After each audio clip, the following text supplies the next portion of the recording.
Listo? Bueno.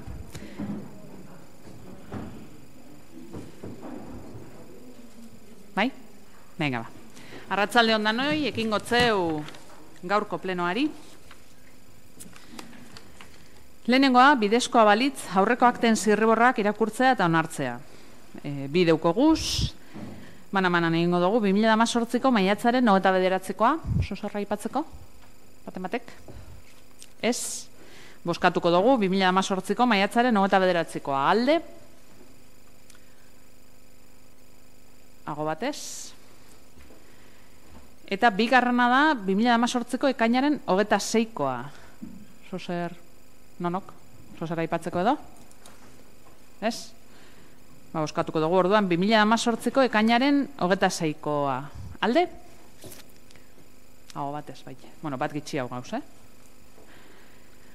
Bigarrenan, interesun gaien berri emotea, bueno, betiko legez eskuragarri deukozuez, eta ukidozuez, eta ukingo dozuez. Tramitazioako espediente guztiak idazkaritza nagusian, eta horretara egongo dira, aurrerantzean be. Hirugarrenan, bidezkoa balitz, 21/2018 kreditu aldarazpenaren espedientea onartzea. Ogasuna, pertsonala eta udaltzaingoaren batzordearen irizpena duena, 2018ko azaroaren 21koa. Idazkari jauna, mesedez?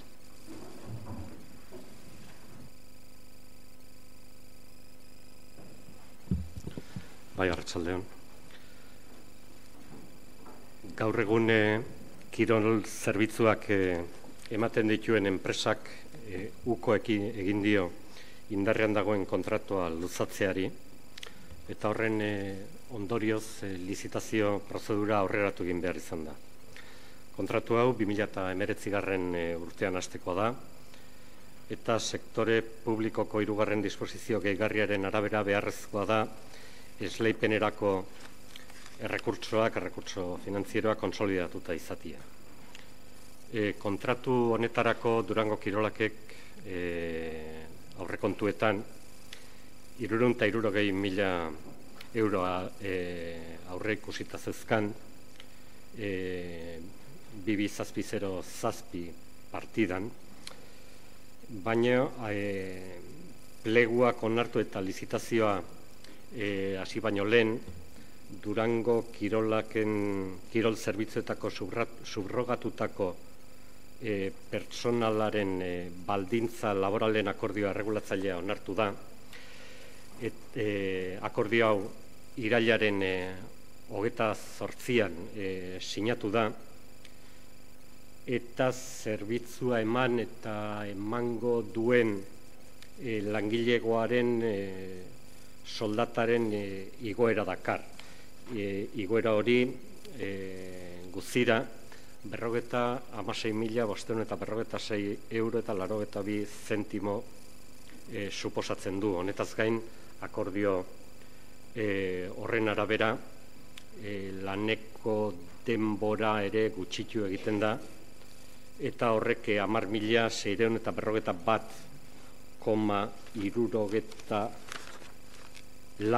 zentimotako gain kostua edo suposatzen du.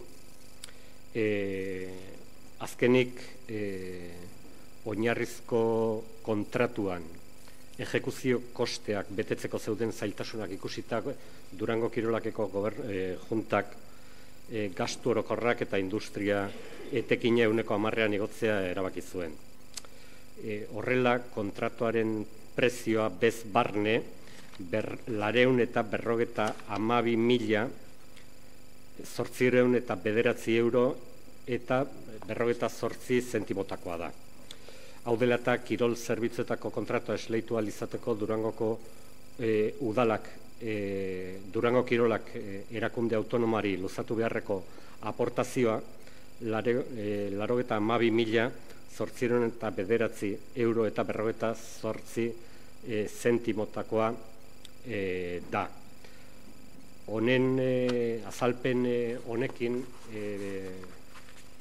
ogasun pertsonala eta udaltzaingo batzorde informatiboak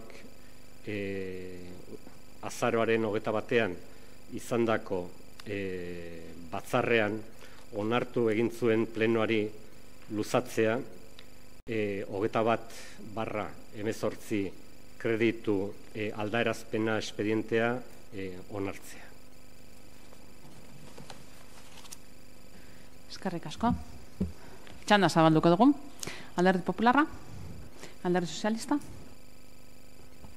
Arratsaldeon danori. Bueno, como bien ha dicho el secretario, esta modificación de crédito tiene por objeto modificar y mejorar los salarios de los monitores y de las monitoras que dinamizan las actividades que se llevan a cabo en Durango Kirolak y supone un incremento en las retribuciones y también una menor hora de trabajo. Este acuerdo se llega a él por medio de los sindicatos y la dirección de empresa y desde luego creemos desde el equipo de gobierno que es beneficioso para todos y para todas. Por ese motivo vamos a votar a favor. Eskerrik asko. Herriaren eskubidea. Arratsaldeon. Bueno, nosotros en ese sentido decir que la aportación, la modificación esta de crédito de 92.809,48 no solo va para lo que se ha comentado, sino se supone que va para la mejora de un pliego de las condiciones de la contratación con el personal en Durango Kirolak, pliego que hemos hecho algunas aportaciones importantes, pero aún así a nosotros se nos queda escasa aún la aportación económica. Tenemos que recordar que el pliego anterior causó una serie de problemas e hizo a la empresa que lo estaba prestando adjudicataria entrar en pérdidas. Y creemos que a la hora de cuantificar eso no lo hacemos en la justa medida, no los hacemos los cálculos reales, porque lo que pretendemos es hacer un servicio de calidad. Cuando sucede esto y se sigue premiando, en el fondo, la oferta económica sobre la técnica, lo que estamos haciendo es precarizar al trabajador y a la trabajadora y disminuir la calidad del servicio. Por eso creemos que hay que seguir calculando bien no solo esa parte que hay que contribuir a garantizar los salarios y las subidas, sino los recursos necesarios para prestar un servicio de calidad desde Durango Kirolak. Eskerrik asko. Zuri, Bildu. Bai, arratsaldeon danori, gu alde batetik hemen kritika txikitxo bat egin biogu, ze hemen gauza, komentatu da, pliegoa harina batara berri zen zala, enpresa renuntzia bat aurkeztu zauelako, batez bi zen ziren lehenengo ekainean, esan zauen, ekainean gabiz esaten, 2017ko ekainean, esan zauen, ez zauela segiduko, eiakon kasurik egin. Azkenean abenduan ja, berriro hori renuntzia egingo zauela. Azkenean, luzapen bat egin zen, alizendan moduan. Klaru dagoena da, eta gainera herriaren eskubideak ondo esan dago ez, hemen, bere egunean kalkuloak ez direla ondo atara.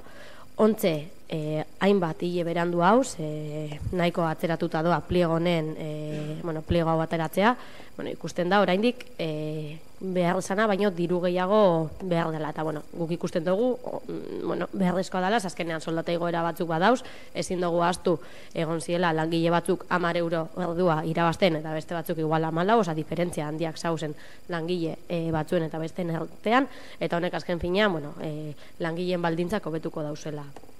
Plegoari, plego orokorrari zuzenketa asko egin dotze guzen, onartu izen diez, eta uste dugu guztionegaz, plegoak hobetu izenagaz, eta langileen, orain ekartzen dugun baldintzen hobekuntzagaz, guztiak ondo hobeto funtzionatuko dauela, eta hori Durangarren onurarako izeta. Eta, besterik bari, langileen eskubideak dieselako, alde egingo dugu, besterik ez. Eskerrik asko, nire taldearen izenean neuk berbaingo dut. Hain zuzen be, zuzenean ezagutzen dodalako zein izan dan prozesu honen guztiaren urrenkera. Eta esan beharra dago, nik uste dut Durango Kirolakeko presidenteak ondo azaldu dauela, zehatz azaldu dauela, baina oso zorrotz eta errespetu handiz ibili gara langileen eskubideak bermatzeko orduan. Aukera, genduan, beste barik, egoan moduan atara izateko, inongo konturik izan barik, euren eskubidei begira, edo soldata kontuei begira, edo danadalakoari begira. Baina gobernu taldearen borondatea hasieratik izan zen askatasun sindikala babestea eta errespetatzea. Eta etengabe egon gara kontaktuan, kasu honetan gehiengoa daukan sindikatuagaz. Jakiteko une oro zertan eta zelan egon direzen negoziazioak, bai alde batetik, enpresan eta bestetik langileen artean, sindikatuen artean. Eta errespetu eta kontu handiz ibili gara, zen mota horretako negoziazioak, ez dakit dakizuen, baina oso bereziak eta oso auskorrak izaten dira. Beraz, egin izan duguna, une oro errepikatzen dut, izan da ziurtatu batez be sindikaturik nagusienari guk onartu egingo genduzala eta batez ere arlo ekonomikoan islatu egingo gendula euren akordioaren ondorio ekonomikoak. Eta hori da gaur dakarguna ona. Beraz, esan dezagun, egia baina egia osorik. Eta egia osorik esateko, esan beharra dago, hau guzti hau, errespetuz eta tentuz ibili gara, seguru gauzelako, mota honetako erabakiak hartzea dala gure zerbitzua, hau da, gure zerbitzu publiko, kirolaren zerbitzu publikoak, askoz be gehiago kalitatean hastea. Eta horretan guztiz konbentzitu da gagozan ez, horregatik dakargu ona diru hau sartzea edo diru iturri hau gehitzea daukagunari. Eta hori izan da, eta horretara esan beharra dago. Eskerrik asko. Berreskuratuko dut beste izaera. Bigarren txandan sartuko gara. Alderdi Popularra? Alderdi Sozialista? Sí, me ha parecido entender a Herriaren que no era suficiente el dinero que se contempla. Pues no sabemos en base a qué dice eso, porque tanto la parte sindical como la empresa, en donde se han llevado a cabo las negociaciones, lo han visto bien, ven suficiente los cálculos que se han llevado a cabo y, lo más importante, la parte trabajadora está de acuerdo con los incrementos que se llevarán a lo largo de 3 años. No ven ningún problema, no sé por qué se tienen que poner hoy aquí esos problemas. Cuando lo hemos hablado en numerosas ocasiones, ha trabajado en numerosas ocasiones, ya digo, estrechamente con la parte sindical. Este aumento del salario y esta reducción en la jornada laboral. Con estas cantidades económicas eso se convierte en una realidad, lo hacemos posible. Si viene a decir que no es suficiente el dinero, etc., nos gustaría que lo aclarara, porque todo indica lo contrario. Hasta ahora nadie ha dicho que esto no fuera así. Eskerrik asko, Herriaren Eskubidea. Bueno, es que yo creo que el contexto en el que hay que hablar de esto no es solo simplemente una negociación puntual. Hay que reconocer que la licitación de Durango Kirolak se hace una renuncia por la parte de la empresa adjudicataria sin estar incluidos estos temas y esa empresa adjudicataria lo justifica porque dan en pérdidas. No solo es una cuestión de garantizar los derechos laborales de las personas que están subcontratadas y de garantizar que esto lo aplaudimos que se reconozca, pero es que estamos hablando de una licitación mucho más completa que incorpora un montón de servicios, que incorpora un montón de horas, y en ese pliego hemos ido dando mejoras porque faltaban horas, y que eso va a hacer que con el reconocimiento de esos derechos, la próxima negociación del próximo convenio, pues pueda hacer que el servicio vuelva a entrar en la dinámica que lleva últimamente en Durango Kirolak, que tienen que renunciar. No hemos empezado a licitar el nuevo pliego en función de que terminó, sino que ha renunciado la empresa adjudicataria. Entonces creemos que el cálculo que se está haciendo en el próximo pliego, tenemos las posibilidades de volver a caer en lo mismo. Eskerrik asko. Eskerrik asko zuri, EH Bildu. Nire taldearen izenean nindeu berriro be.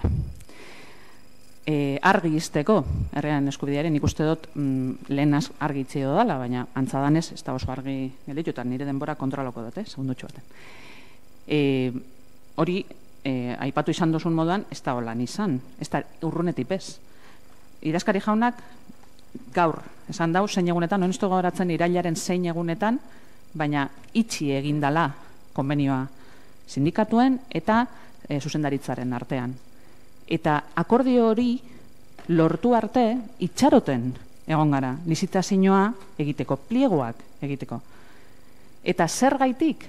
Hain zuzen be, errespetuz eta tentuz jokatzeko euren arteko negoziazio horretan eta langileen eskubidei begira.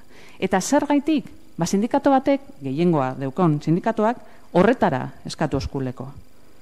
Eta sinesten dugunez, langileen eskubideak, sindikalak edo gainerakoak, lan eskubideak, garrantzitsuak direzela, itxaroten egon gara, eta bermatzen saiatu izan gara prozesu guztian zehar, ze gauzak ez dira egiten. Nik badakit, herriaren eskubideak uste daula egon batetik bestera egiten direzela gauzak, baina ez.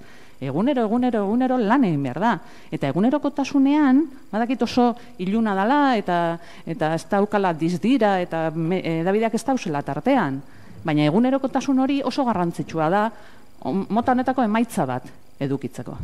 Eta emaitza ez da egun batetik bestera lortzen. Hau ez da... Hau da, esan edo, talentua egon behar da, baina baita lana. Eta lan honen guztiaren ondorioz, ona dakargu, hau, eta dakarguna, hain zuzen da, bermatzea langileen eskubideak, eta eraberean eta ondorioz, bermatzea zerbitzuaren kalitatea. Zerbitzu publiko honen kalitatea. Eta horregaitik, arroga gauz, eta horregaitik egiten dugu proposamena. Beste barik, bosketara pasatuko gara. Hirugarrenean gagoz, bidezkoa balitz, 21/2018 kreditu aldarazpenaren espedientea onartzea. Ogasuna, pertsonala eta udaltzaingoaren batzordearen irizpena duena, 2018ko azaroaren 21koa. Alde, EAJ bat gitxea, Alderdi Sozialista, Alderdi Popularra eta EH Bildu, kontra, abstentzioak, herriaren eskubidea. Laugarrena. Euskal Herria Bildu taldearen mozioa Eusko Trenbide sareari buruzkoa. Sarrera registro honegaz, 2018ko azaroaren 21koa. Aurrera. Bai, arratsaldeon. Kasu honetan gertatutakoa errepasatuko dugu, ze gertatutakoak ondo adierazten du, zer gertatu den honen inguruan. Oso adierazgarria da berez. Momentuan, ETS-ek atera zuen kontratua geltoki zaharra botatzeko. Guk horren kontra azaldu ginen, balodi historikoa zeukalako, baina horren gainean hortik, ETS-etik eta gobernu taldetik esan zen, hori bota behar zela sarrera berri bat eraikitzeko. Guk hasieratik salatu genuen hori botako zela errepide bat egiteko. Eta ez sarrera berririk, baizik eta errepide bat egiteko, eta errepide horrek bakarrik dauka zentzunik, egingo diren 5 dorre hoiei zerbitzua emateko. Estazioa bota zen, sarrera berririk ezen agertu, baina kontratu horretan zegoen estazioa botatzea eta ondorengo lurreak konpontzea edo urbanizatzea. Eta hasieratik ikusi zen hor errepide bat egiten ari zela eta rotonda bat. Hori biztan zegoen. Eta biztan zegoenez, uztailaren 19an, herriaren eskubidea taldeak sartu zuen salaketa bat horren inguruan. Hitzesiz, irakurriko dut, laburra da, baina adierazgarria. Mediante este documento solicitan se tenga por denunciada la ejecución de obras clandestinas entre las calles Catasun Etorbidea, Sasikoa, Tronperri y Trenbide. Euskal Trenbide Sarea, promovidas por ETS, y se adopte de manera urgente las oportunas y regladas medidas de reacción frente a aquellas, dándole traslado a las resoluciones que se adopten. Obra kasi ziren, eta hirigintza plana ez zegoen onartuta. Ez da aurkeztuta bez. Obra kasi ziren, eta uztailaren BDH-an sartu zuen lehenengo salaketa herriaren eskubidea taldeak. Uztailaren 17an hirigintza batzordea deitu zen justo hirigintza plana aurkezteko. Batzorde horretan jende pilo bat agertu zen, herritar pilo bat agertu ziren, eta eskatu zuten itxoiteko eta ez onartzeko momentu horretan hirigintza plana. Galdeketaren eskaera zegoen bidean, eta jendeak hori eskatu zuen, baina, jadamonik egin barik, urrengo egunean, uztailak 18, Mari Jose Balier, hau da, hirigintza zinegotziak sinatu zuen dekretoa, baina berez, hori zen, zen behin-behineko onarpena. Behin-betiko onarpena ez egoen, ze ondino be alegazioak aurkeztu alziren eta aurkeztu dira, eta oraindik ez dago behin-betiko onarpenik. Beraz, onartu badik dago hirigintza plana. Onartu badik dago hirigintza plana, baina obrak biztan daude. Biztan daude, jarretzen dute biztan. Hori ikusita, guk geuk, EH Bildu taldeak, irailaren 3an sartu zuen beste eskaera bat, eta eskaera horretan eskatzen genuen txosten juridikoa eta teknikoa, eta ETBSren aurrean zegozkien neurriak hartzeko eskatu genuen. Hori irailaren 3an. Irailaren 3an, ez zen movimenturik egon, eta azkenik, azaroen 5ean, erantzun bat, heldu zitzaigun, bai gure taldeari, bai herriaren eskubidea taldeari, eta horretan, onartzen zen, trenbide zade orokorrari dagokion lursaietik kanpo dauden obrak, ezin direla egin dagokion proiektua baimendu espada, eta hortaz, aktuazio klandestinoak direla. Ondorioz, ETS-eri eskatzen dio obrak geldiarazi ditzala berehala. Hori, azaroaren 5ean. Hau da, 5 hilabete pasa eta gero lehenengo salaketatik. Beraz, gure galdera da, 5 hilabete luze horietan, non egonda gobernu taldea. Nora begira, edo zeri begira. Non egonda gobernu taldea. Ze oposizio taldeek salaketa egin ezean, guk pentsatzen dugu, ez zela ezer egingo. Eta egin da, 5 hilabete pasa eta gero, eta obrak bukatuta daudenean. Orduan, onartzen da obrak klandestinoak direla, eta orduan eskatzen da obrak gelditzeko. Obrak amaituta edo ia amaituta daudenean. Non egon da gobernu taldea. Imagina dezakegu zer gertatuko zen herritar batek, herritar sume batek, obrak baimenak edo baimen guztiak eukibarik egiten baditu. Pasako ziren 5 hilabete salaketa edo gelditzeko agindua heldu arte, edo helduko zen hurrengo egunean. Hemen, desigualdade nabarmena ikusten dugu, eta ikusten duguna, bestaldetik da, beste batzuetan ikusi duguna. Ematen duela, udal honetan, ETS-ek agintzen duela. Eta ETS-ek nahi duena egiten du hemen, eta gobernu taldea egoten da, beste leku batera begira, eta ez da ezer egiten. Beraz, mozio honen bitartez, eskatzen duguna, zera da. Irakurriko ditut, 4 puntuak. Durango udalak, dagokion prozedura jarriko du martxan, ETS-ren aktuazio klandestinoak, suposatzen duen arau hauste mota tipifikatzeko. Halaber, hala balegokio, dagokion zigorra esarriko luke. Bigarrena, Durango udalak gaitzetsi egiten du ETS-ek erakutsitako jarrera klandestinoa errespetu gutxikoa delako legeri, udal erakunde eta Durangoko herritarrekiko. Hirugarrena, Durango udalak ETS-eri eskatzen dio jarrera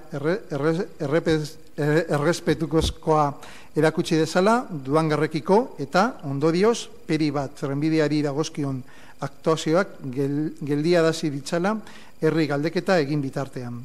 Laugarrena, Durangoko udaleko osoko bilkurak gaitzetsi egiten du udal gobernu taldeak legeri, toki erakunde eta Durangoko herritarren defentsan erakutsitako utzikeria eta jarrera asolagabea. Eskerrik asko. Eskerrik asko zuri. Txanda zabalduko dugu, Alderdi Popularra. Arratsaldeon, Nanoi. Buenas tardes. Gracias, señora presidenta.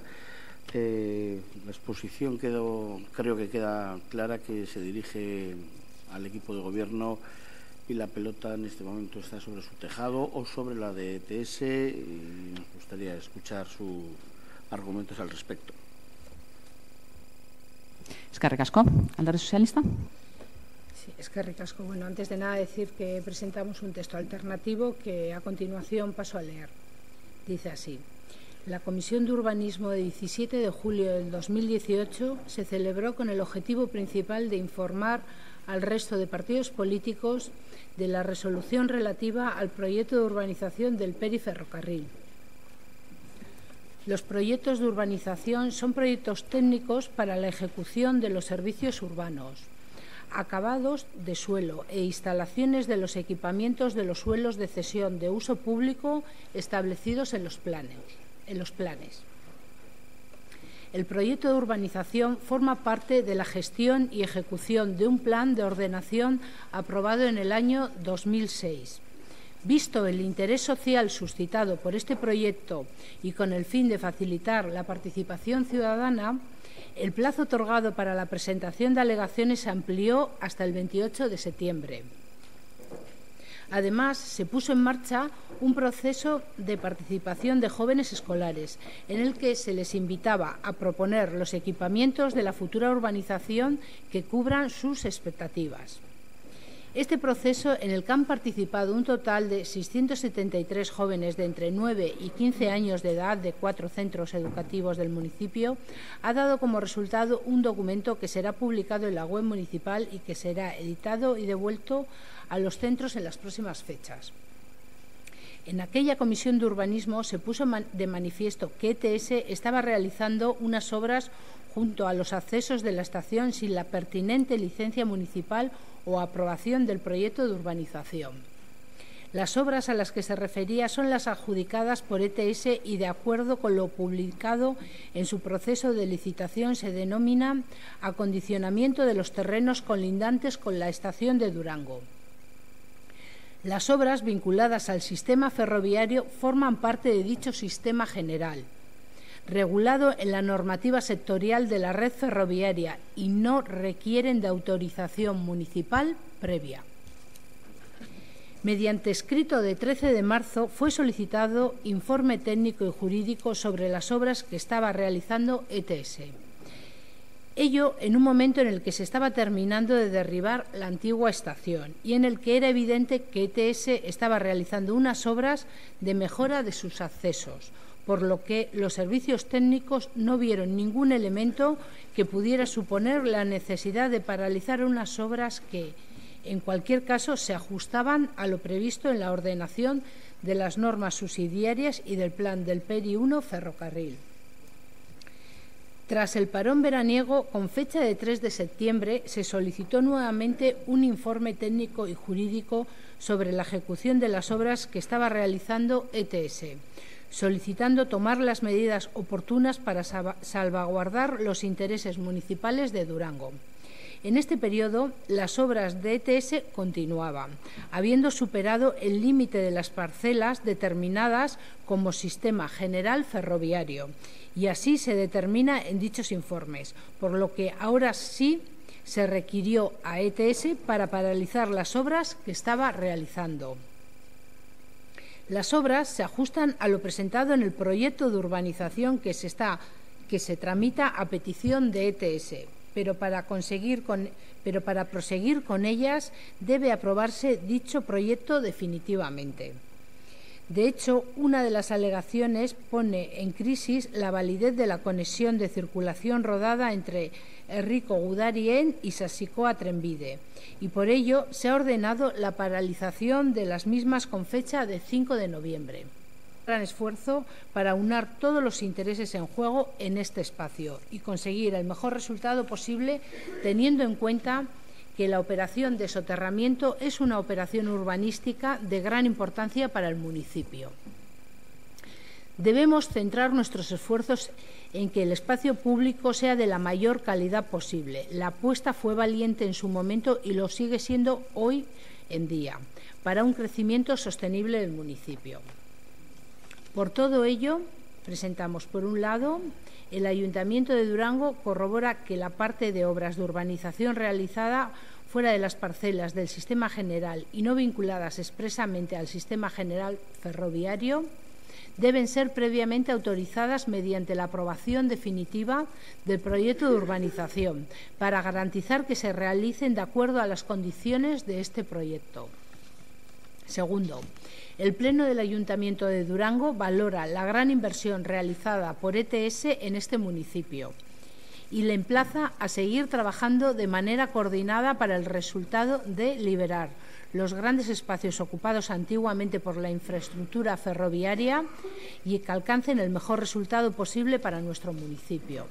Y tercero, el Pleno del Ayuntamiento de Durango aprueba el esfuerzo que se está llevando a cabo para aunar todos los intereses en juego en este espacio y conseguir el mejor resultado posible, sin hipotecar el desarrollo sostenible de Durango, tanto económico, social como medioambientalmente.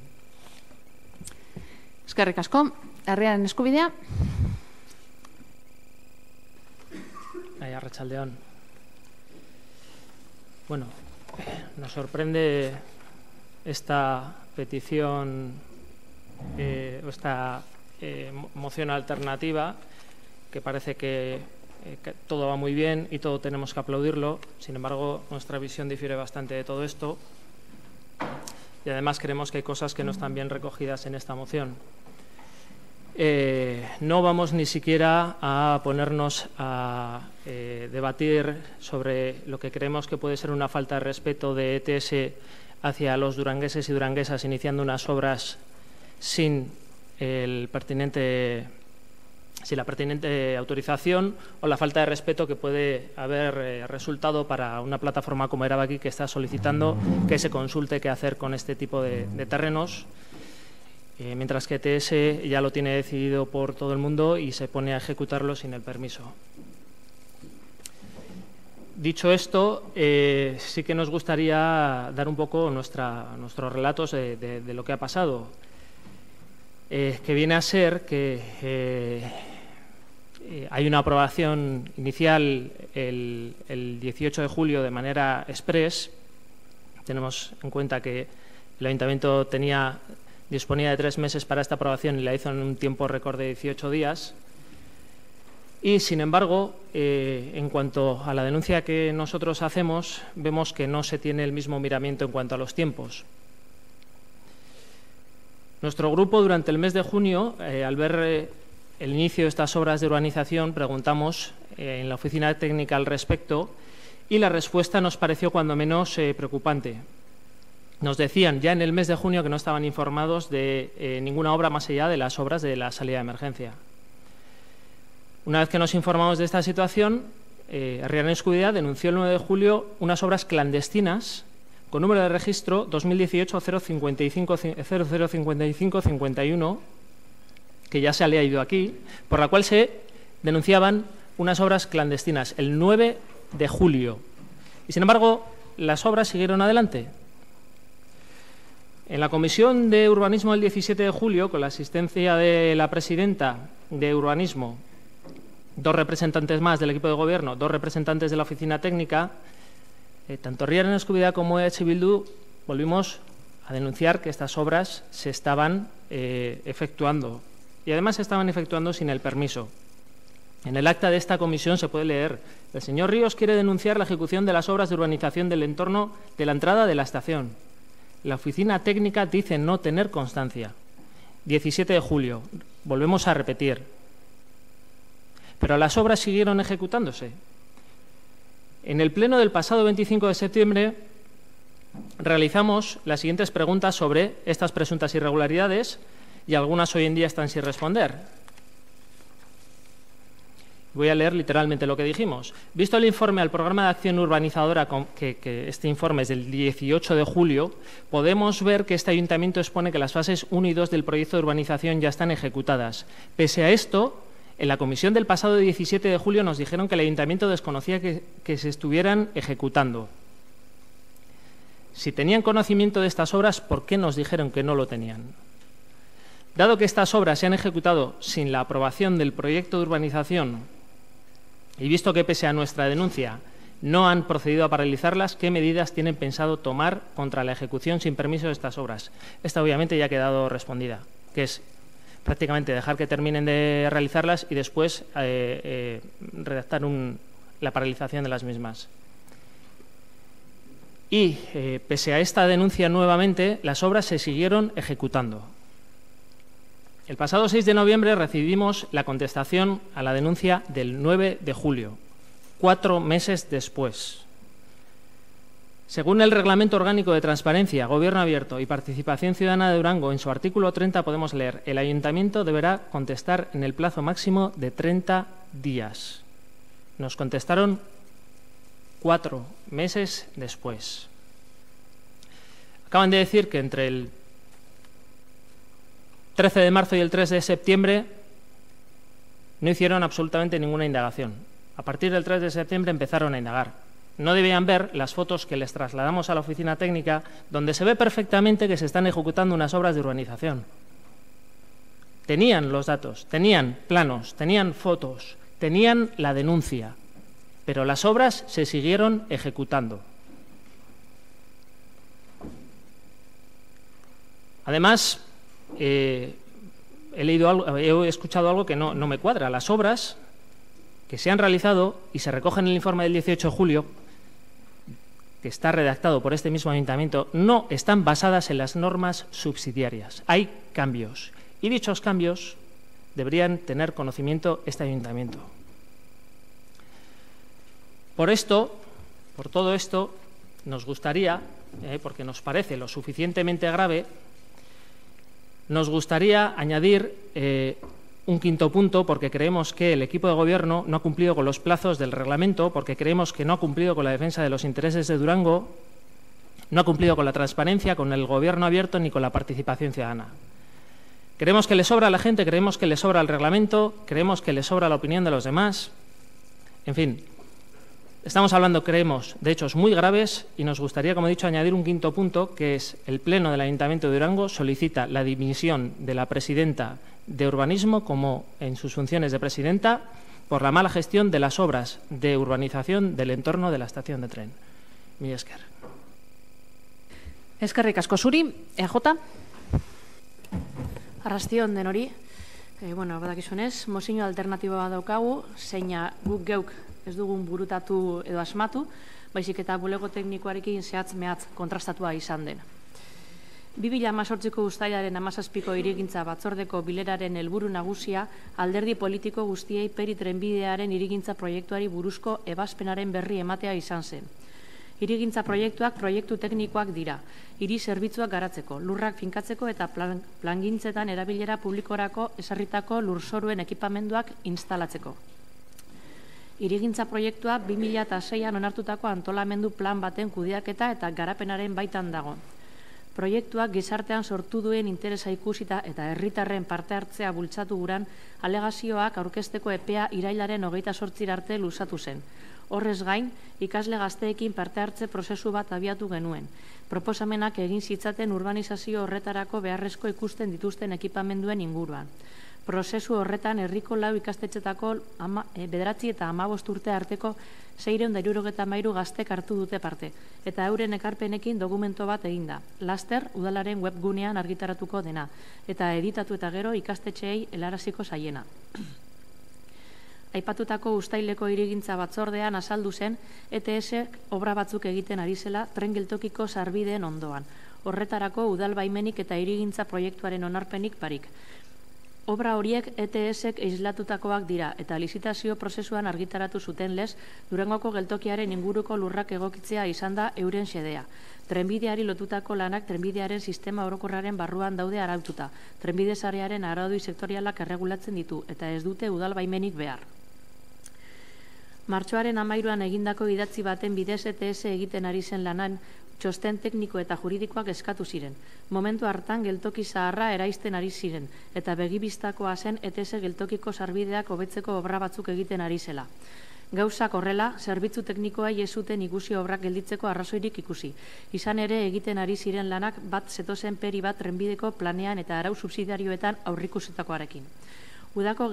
Udako geldialdiaren ostean irailaren 3an berriro eskatu zen ETS-ren obren inguruko txosten tekniko eta juridikoa. Durangarren interesak defendatzeko beharreko neurriak hartzea eskatuz. Artean, ETS-ek obretan jarraitzen zuen, baina trenbide sistema orokorrean zehaztutako partzela kopurua gainditu zuen, eta horixe ematen dute aditzera txosten tekniko eta juridikoek. Hortaz, orduan bai, ETS-eri obrak gelditzeko eskatu zitzaion. Obra hauek ETS-ek tramitatzeko eskatu zuen hirigintza proiektuan daude jasota, baina lanek jarraitzeko proiektu hori behin betiko onartu behar da.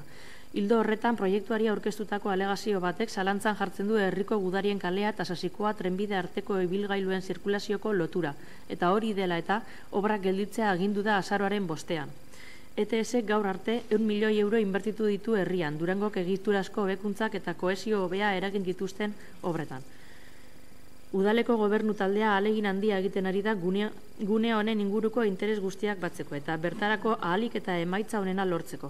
Aintzat hartuta trenbidea lurperatzeko operazioa herriarentzako pausu urbanistiko handia izan dela. Gune publiko horrek ahalik eta kalitate honena izateko egin behar dugu lan. Bere garaian apustu ausarta egin zen eta gaur egun ere alaxe izaten jarraitzen du herriaren hazkunde iraunkorrerako. Horretara, Durangoko udalak berresten du egindako hirigintza lanen zati bat sistema orokorretik kanpoko lursailetan egin dela, trenbide sistema orokorrari berariaz lotu bako lurretan, eta horregatik obra horiek egiteko baimena eman behar zela hirigintza proiektuaren behin betiko onarpenaren bidez.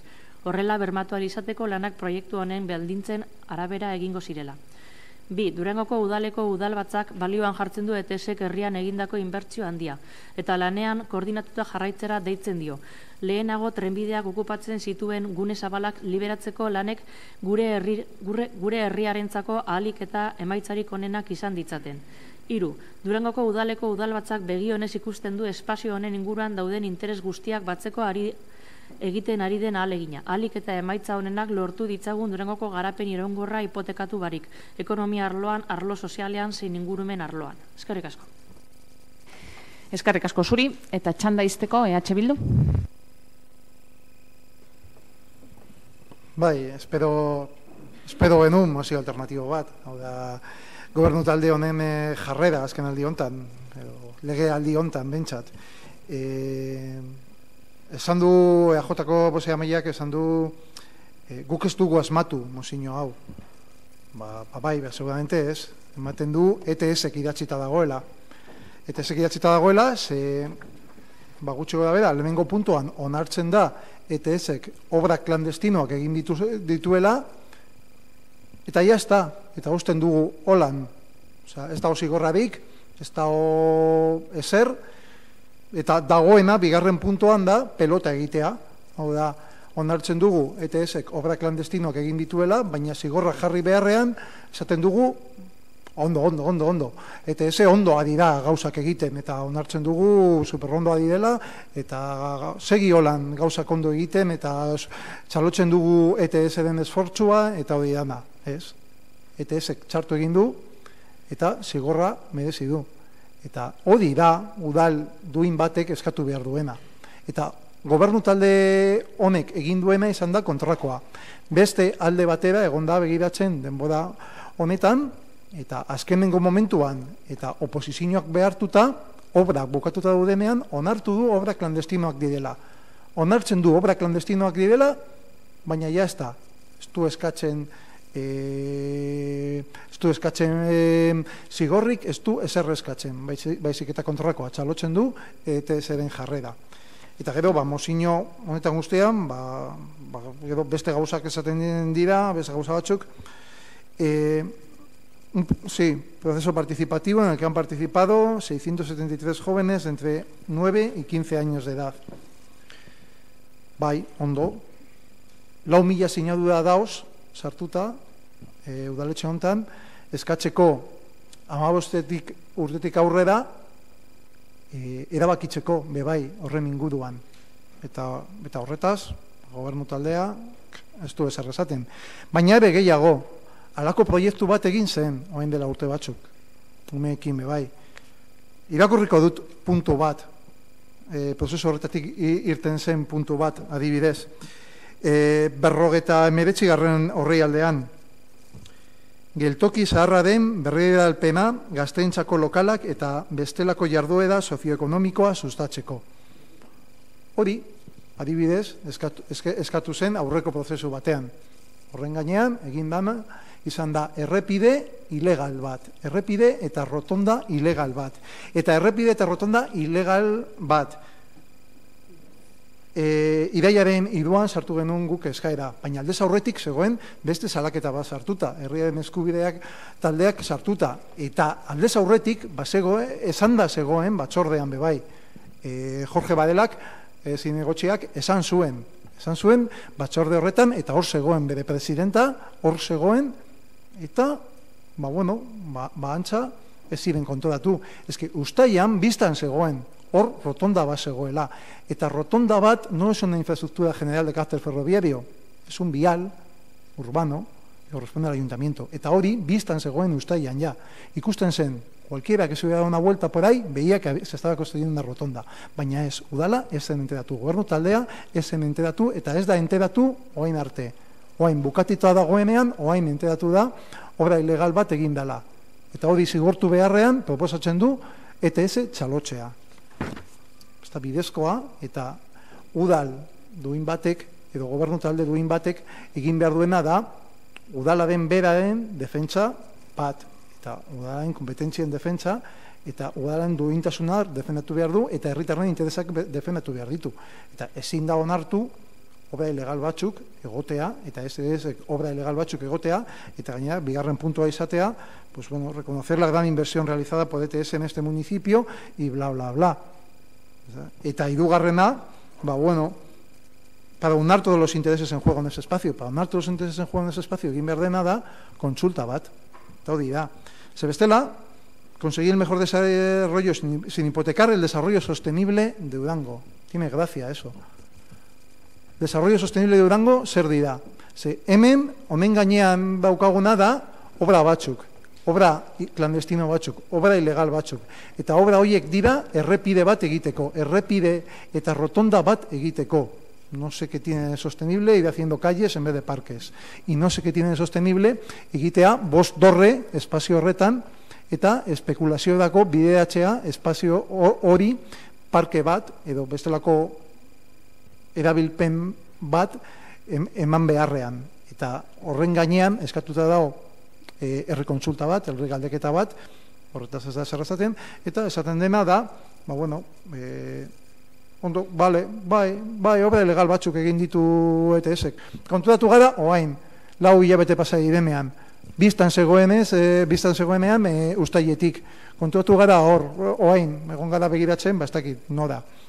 Eta orduan, eskatzen dugu, ez dugu zigorrik eskatzen, ez dugu eserre esaten, eta bakarrik esaten dugu, ETS ondo da dela, eta jarrai dezala horretan, igual koordinazioa. Nik esango nuke, guk esango genuke, koordinazioa bai egon dela, kasu hontan. Egon da koordinazioa, obra ilegal batzuk egiteko. Bestela, ez da ulertzen, zelan 4 hilabetetan, eta hori esan da zegoenean, ez da ezer egin. Eta hori da, herriaren eskubideak taldeak eskatu du 5. puntu bat sartzeko, eta bai, egia da, gertatu dana, oso grabea dela, eta gu ez gara horraino heldu, baina logikoa izan daiteke, edo ondori logikoa izan daiteke, balako zerbait eskatzea. Eskerrik asko. Eskerrik asko zuri, bigarren txanda sartuko gara. Bai, está. Alderdi Popularra, Alderdi Sozialista. Eskerrik asko. Bueno, en primer lugar decir que en proyectos de esta envergadura la colaboración entre instituciones es algo normal y habitual. Esta colaboración se basa en una relación de confianza entre instituciones. Las obras que se están realizando son beneficiosas para Durango y por todos y todas es sabido que son financiadas por Gobierno vasco. En estas obras ha habido algunos fallos formales que se van a corregir. Todo dentro de una normalidad y una colaboración entre instituciones, como digo. No es cierto que ETS haya realizado una actuación clandestina, puesto que el Ayuntamiento conocía en todo momento lo que se estaba haciendo y también la ciudadanía, puesto que se ha explicado el proyecto de la Unión del Vial. Tampoco es cierto que ETS haya tenido una actitud irrespetuosa con la ciudadanía de Durango, puesto que las inversiones que está realizando en la localidad muestran lo contrario. Y por último, en cuanto a las acusaciones de desidia y actitud negligente de las que nos acusan, el equipo de Gobierno no tiene motivos para desconfiar del criterio de los técnicos y técnicas de este ayuntamiento, que son los que nos informan en todo momento de la legalidad que tenemos que cumplir. A ver, mesedez. A ver, batzuk eta besteak, errespeta deigun, inoren txanda, mesedez. Eskerrik asko. Y como decía, son los técnicos y técnicas de este ayuntamiento los que nos informan de la legalidad que tenemos que cumplir y que cumplimos. Herriaren habla de una visión diferente y de esa visión diferente, como consecuencia, pide la dimisión de una persona. Si tan claro lo tienen, vayan a los tribunales y demuestren que tienen razón, pero no vengan aquí con manipulaciones que no son realidad y ensucien el nombre de una persona, porque es muy cobarde. Eso es muy ruin, muy ruin. Demuestren lo que están diciendo y cuando lo demuestren entonces sí pidan la dimisión. Pero ¿qué acusaciones lanzan aquí? Además, tiran la piedra y esconden la mano, como están acostumbrados. Eso no se hace. Eskerrik asko, orain bain, a ver, mesedez, mesedez, a ver, danontzat da, oharrau. Persona bat, berbetan dagoenean, eta parkatu herriaren eskubideko bozoroaleari parkamena eskatu nahi dotzet, ebain jotzut momentu honetan, bale? Baina, persona bat berbetan dagoenean, inokesteko zetan inolako ebakidurarik egin behar. Vale? Eta ez dut hori errespetu falta itzela da halakorik ez dut baimenduko, Aurrera mesedez eta parkatu,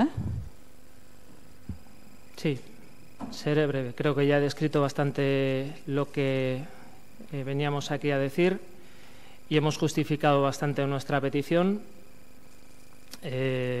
No nos va a afectar las descalificaciones personales, lo tenemos muy claro. Si hay que llevar las cosas a juicio, las llevamos.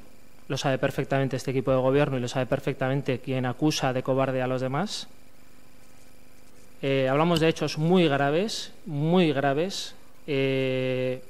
Entendemos que no se han hecho las cosas de forma correcta por parte de la presidencia, por eso lo hemos justificado y solicitamos la dimisión. Podemos justificarlo de 1000 maneras. Aquí tenemos la aprobación inicial del proyecto de urbanización, donde incluso se dicen cosas como que lo que se presenta ni siquiera puede ser considerado como un proyecto de urbanización, donde se sacan muchísimos defectos a la redacción. Pese a todo se aprobó inicialmente y pese a todo se han consentido estas obras. También podemos decir que niegan que haya obras clandestinas, sin embargo el decreto ordena, lo dice bien claro, ordena la inmediata suspensión de estas obras.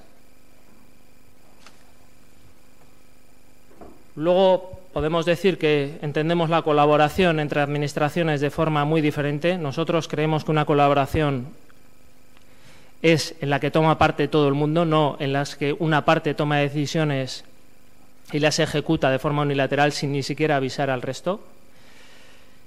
Y todo esto que defendemos, una denuncia desde el 9 de julio, una denuncia muy bien presentada, redactada y documentada, he enseñado anteriormente las fotos, pero es que cualquier persona que pasara por allí podía ver que se estaba ejecutando una carretera, que se estaba ejecutando una rotonda.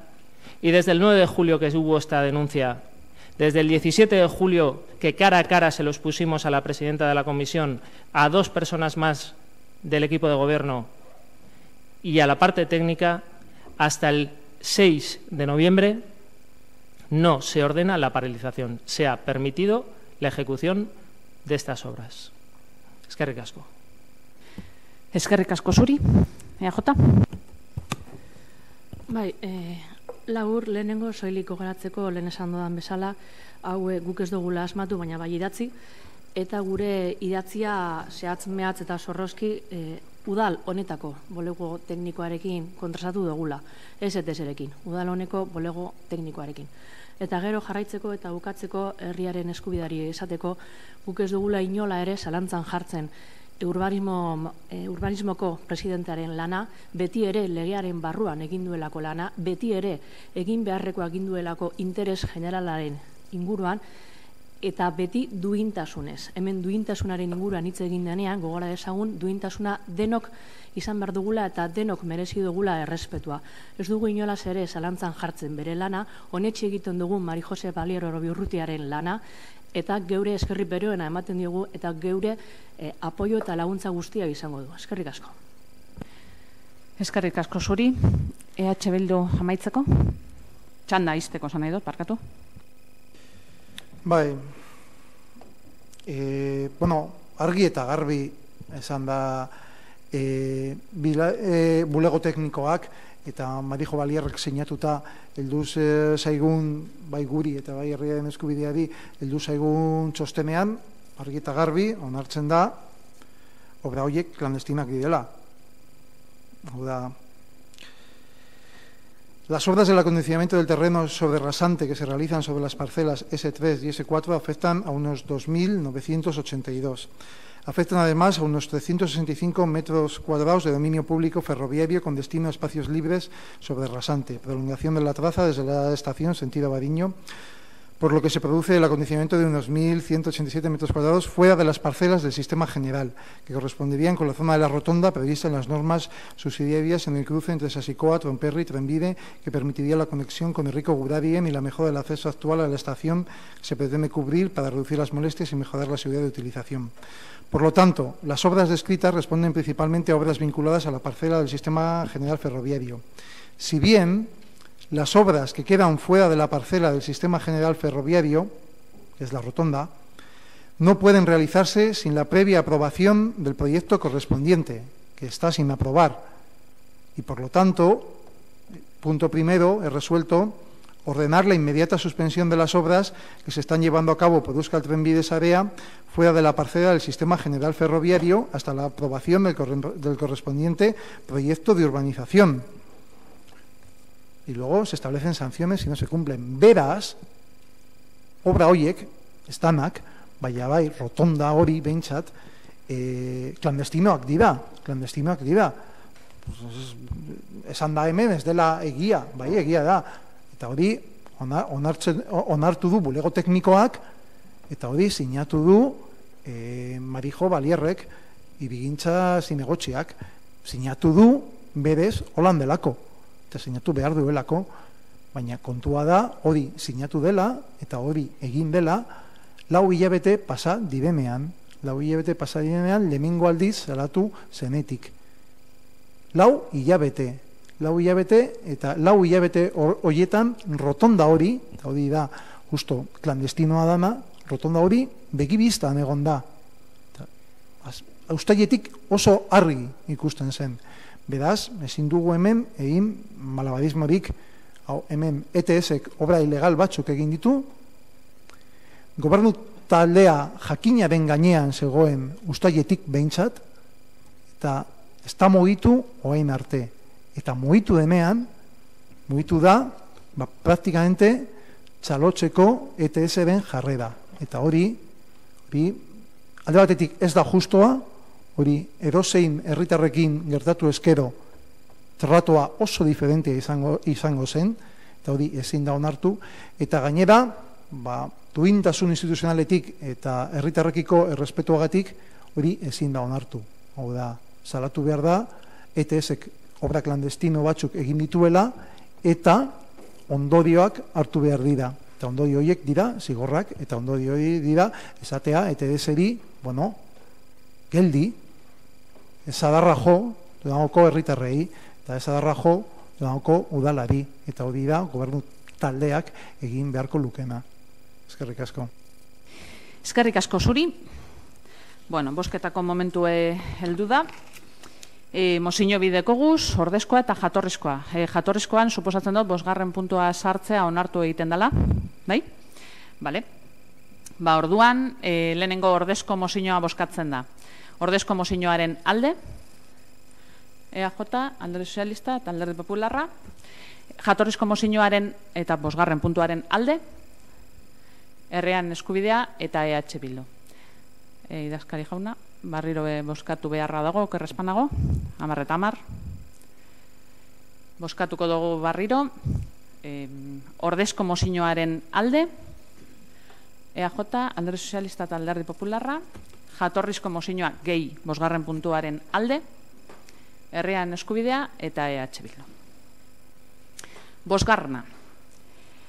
Euskal Herria Bildu taldearen mozioa San Faustondoan dagoen azalera handiko merkataritza instalazioari buruzkoa. Sarrera erregistro honegaz 2018ko azaroaren 21koa. Aurrera mesedez. Bai, arratzaldeon guztioi eta arratzaldeon etorri diren herritar eta komunikabideko langilei ere. Bueno, mozio ez noi irakurtzen, gai ordenarekin datorrelako, eta azalpen bat emango dut zer gaitik aurkeztu dugun mozio hau gaurko honetan. Lehenengo eta behin gauza bat argi utzi nahi dugu. Mozio hau ez da Abadinok egin nahi duen lurzoru sailkapen berriaren kontrako mozio bat, baizik eta mozio Durangon aurkezten dugu nahi dugulako Durangoko tokiko merkataritza defendatu eta tokiko merkataritzaren aldeko mozio bat da. Oso argi dekogulako 3. merkatalgune handi bat Durangoko mugetan, oso txarra izango litzatekelako Durangoko merkatarientzako, Durangoko tokiko merkatarientzako. Esan dudan bezalase, Abadinok 32.000 metro karratu nahi ditu sailkatu, urbanizagarri bezala, eta bertan zentro komertzial bat, zentro komertzial handi bat ezarri alizateko. Edozein kasutan, guretzako, alboko herri batek nahi izango balu beste garapen komertzial bat egitea, Durango bezala, eta Durangoko izaera komertziala, tokiko izaera komertzial hori defendatuz, horren kontra egin beharko luke. Baina are gehiago, kasu honetan, mugan egin nahi dutelako, eta besteak beste Durangoko lurzoruak ikutzen dituztelako, behar dituztelako, bero osotasunean garatu alizateko gune hori, eta eragin zuzena duelako Durangoko auzo baten gan, San Faustoko auzoaren gan. Beraz, kasu honetan, uste dugu zehazki honen sailkapen berri honen kontra agertu behar garela. Lehenko eta esan behar dugu, eskertu behar diogu, gainera uste dut etorri direla osoko bilkura honetara, San Faustoko biztanlei, San Fauston honen inguru, mai inguru bat, eztabaida ireki bat antolatu zutelako bere garaian, alderdi guztizek, hemen ordezkaritza dugun, talde politiko guztizek gonbidatuta egon ginen bertaratzeko, guztiak bertaratu ginen Eusko Alderdi Jeltzale izan ezik. Eta bertan, besteak beste, agerian geratu zena da, zenolako informazio falta dauen gai honen inguruan. Egia da, Abadinok, alboko herriak, egin nahi duen garapen urbanistiko baten inguruan ari garela, baina egia da ere, San Fausto auzo horretan neukiko duen eragina urbanistikoki mugikortasun aldetik, eta ziurazki sozialki ere oso handia izango dela. Eta informazio falta bertan, auzo horretan, nabarmena da. Eta bitxia da, informaziorik ez ematea, eta eurek egiten duten, antolatzen duten, eztabaida ireki batera, konkretuki Eusko Alderdi Jeltzalea, Durangon gobernatzen dauen Eusko Alderdi Jeltzalea ez bertaratzea. Tira, esan dudan bezalase, Durangoko udalerriko lurzoruak beharrezko dira gainera hori garatu alizateko. Eta horretarako, garapena egin nahi dauen enpresa pribatuak, Abatiano izena duen enpresa pribatuek hitzarmen bat proposatu egin dio Durangoko udalari. Eta hain zuzen ere hori da, ez duguna nahi onartzea, eta horregaitik ekartzen dugu mozio hau osoko bilkura honetara. Hitzarmen hori egiten baldin bada, atea irekitzen zaielako, alfombra gorria jartzen zaielako garapen urbanistiko, komertzial horri. Eta zergaitik agertzen gara horren kontra, ez dugu nahi, hitzarmen hori sinatzea, besteak beste ez direlako behar den bezala ondorio guztizek ondo aztertu herri honetan. Ondorioak ez direlako soilik nundike pasauko dan errepide bat, nun jarri espaloi bat, edo nundik sartuko diren tuberiak. Hori ez da eragin bakarra garapen urbanistiko hau egiten baldin bada. Ondorioak asko sakonago dire Durangoko herrian. Besteak beste, aztertu behar dugulako, zer suposatzen dau ekonomikoki Durangoko dendarientzako eta Durangoko taberna eta jatezentzako beste garapen komertzial bat egitea jadanik saturaute dauen gune batean.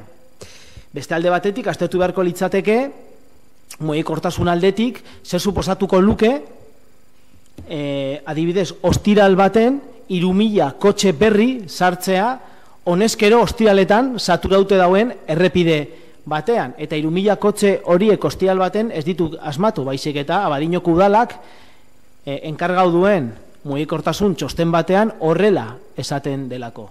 Garapen komertzial hori egiten baldin bada, ostiral baten, adibidez, konkretuki esaten da 2.952 kotxe sartu aldirela egun horretan, gaur egun ostiral askotan, Durangora sartzen baldin bagara arratsalde baten, saturaute dauen errepide horretan. Eta aztertu behar delako ere, hori zer suposatuko luken San Faustoko auzoan konkretuki mugikortasun aldetik, trafikoren aldetik eta saratan aldetik ere. Eta guzti hori guretzako ez dau behar dan bezalase aztertuta. Bereziki ondorio sozioekonomikoak Durango osorako. Eta kasualidade ala ez, momentu honetan aztertzen ari gara Durangon guren plan generala. Eta uste dugu hau badela gai bat gure irigintzako plan generalan bai alabai eztabaidatzeko. Zer edu komertziala nahi dugun? Zer suposatu izan dute orain arte garatutako zentro komertzialak? Merkatariek badakite, oso ondo dakite zer suposatu dauen egindako garapen komertzial horiek. Eta beste garapen komertzial bat zer suposatuko lukeen? Hau ez da eztabaida bat egiteko merkatarien elkartekin plan generalaren azterketaren barruan eta ondoriok herritarrei zabaltzeko, orain hartzen edo hartu alditugun erabaki batzuk etorkizunean eragin oso sakonak eta oso larriak kasu batzutan edukial dutelako. Beraz, ez dugu uste beharrezko den informazio guztia eman denik gai honen inguruan, ez dugu uste beharrezko den eztabaida azken finean irigintza ez delako soilik errepide bat nundi pasatzen dan edo tuberia bat nun jarri edo nun ez, baizik eta arlo sozioekonomikoa ere hartzen ditugun erabakien arlo soziala eta ekonomikoa aztertzea, uste dugu hori plan generalaren berrazterketaren barruan egin behar dela. Beraz, ez dugu uste momentua dena hitzarmen hori sinatzeko, eta eskatzen dugu onespena ez ematea momentu honetan, bada aukerari ez emateko, eta itxarotzea gure plan generalaren eztabaiden barruan gai hau aztertu arte eta ematen diren ondorioak Abadiñoko udalari helaraztea. Eskerrik asko, txanda zabalduko dugu, Alderdi Popularra.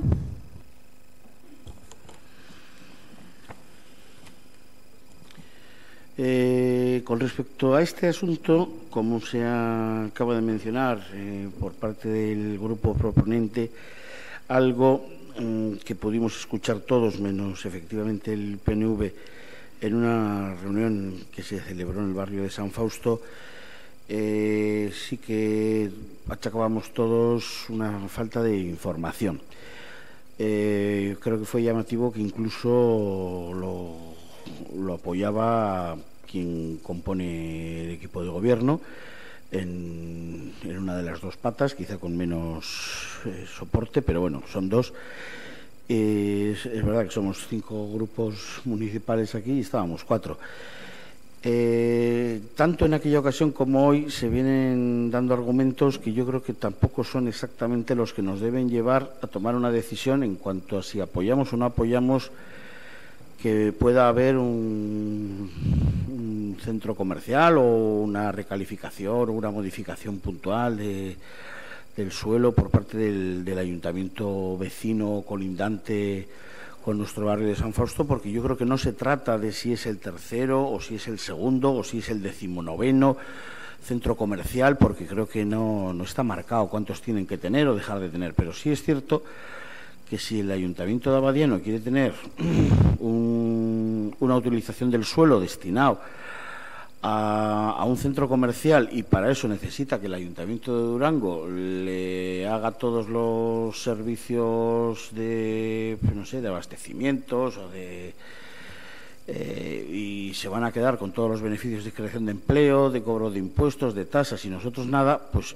yo, como creo que defensor de los intereses de todos los ciudadanos de Durango, no sé si de San Fausto más que de los demás, pero no, simplemente no veo el interés general para los vecinos de Durango, quizás sí para los vecinos de Abadiano, que incluso viviendo en Urquiola, pues bueno, pues verán un aumento de la recaudación de sus impuestos o de otras cosas. Nosotros, pues como sí es verdad que en muchas cosas estoy de acuerdo con lo que se acaba de exponer por parte del grupo de EH Bildu, pues veo que para el barrio de San Fausto va a haber un aumento de tráfico, va a haber una serie de perjuicios y el beneficio no lo veo, pues de momento sí que al grupo municipal que no estuvo en aquella reunión me gustaría escucharle y vamos a ver por dónde nos vienen dando sus argumentos.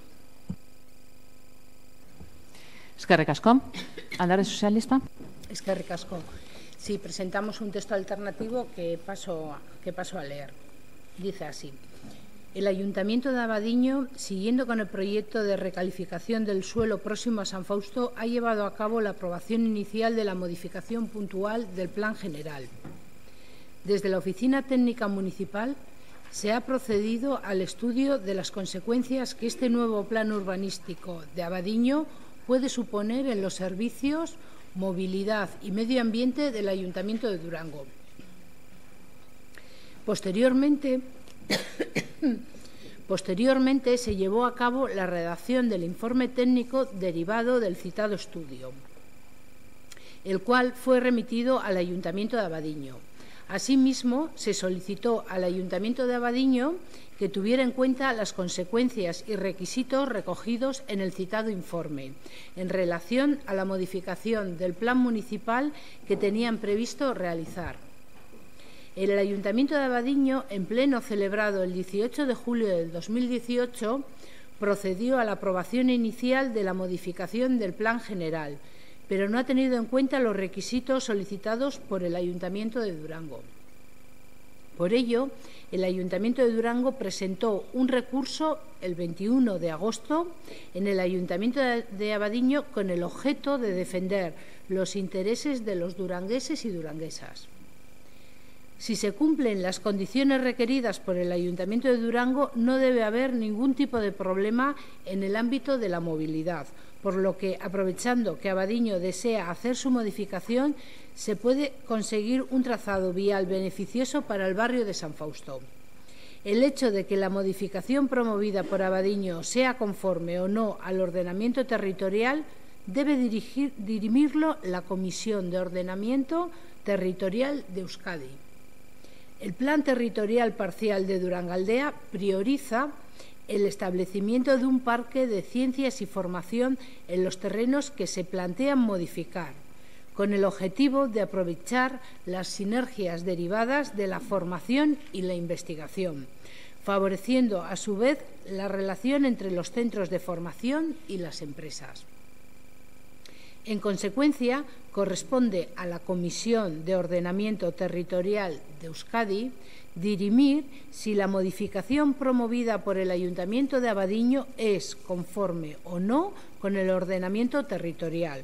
Por ello, no podemos extraer consecuencias legales sobre esta cuestión, en tanto en cuanto no conozcamos el contenido del informe de la Comisión de Ordenamiento Territorial. Por todo ello, el Pleno Municipal del Ayuntamiento de Durango aprueba lo siguiente. Primero, solicitar al Ayuntamiento de Abadiño, en relación a la tramitación de suelo que tiene pensado realizar en los terrenos próximos al barrio de San Fausto, que tenga en cuenta el recurso presentado por el Ayuntamiento de Durango, de que proceda a su aprobación provisional. Y 2, en caso contrario, el Ayuntamiento de Durango, valiéndose de las herramientas que precise, defenderá los intereses de los durangueses y duranguesas. Eskerrik asko. Herriaren eskubidea. Vaya, arratsaldeon.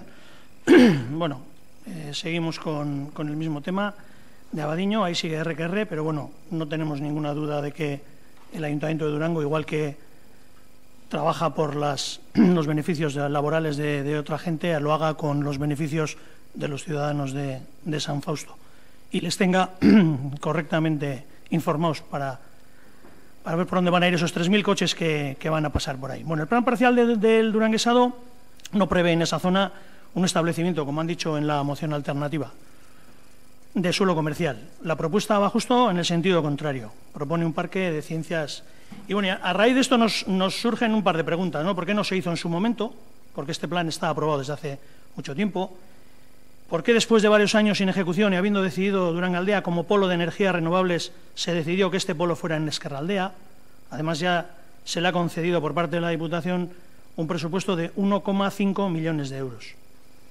Ahora mismo creemos desde nuestro grupo que no tendría sentido la creación de otro polo de energía en Durangaldea, si ya hay uno en Ezkerraldea, porque sería duplicarlo. Aunque sí vemos necesario la realización de una red de control ambiental y en el campo de la formación. Ahora mismo existen 3 polos en Vizcaya: el de aeronáutica en Zamudio, el de energía, como hemos comentado, futuro en Ezkerraldea, y el de automoción en Boroa. Y es aquí donde tenemos la oportunidad, y ahora, en la automoción.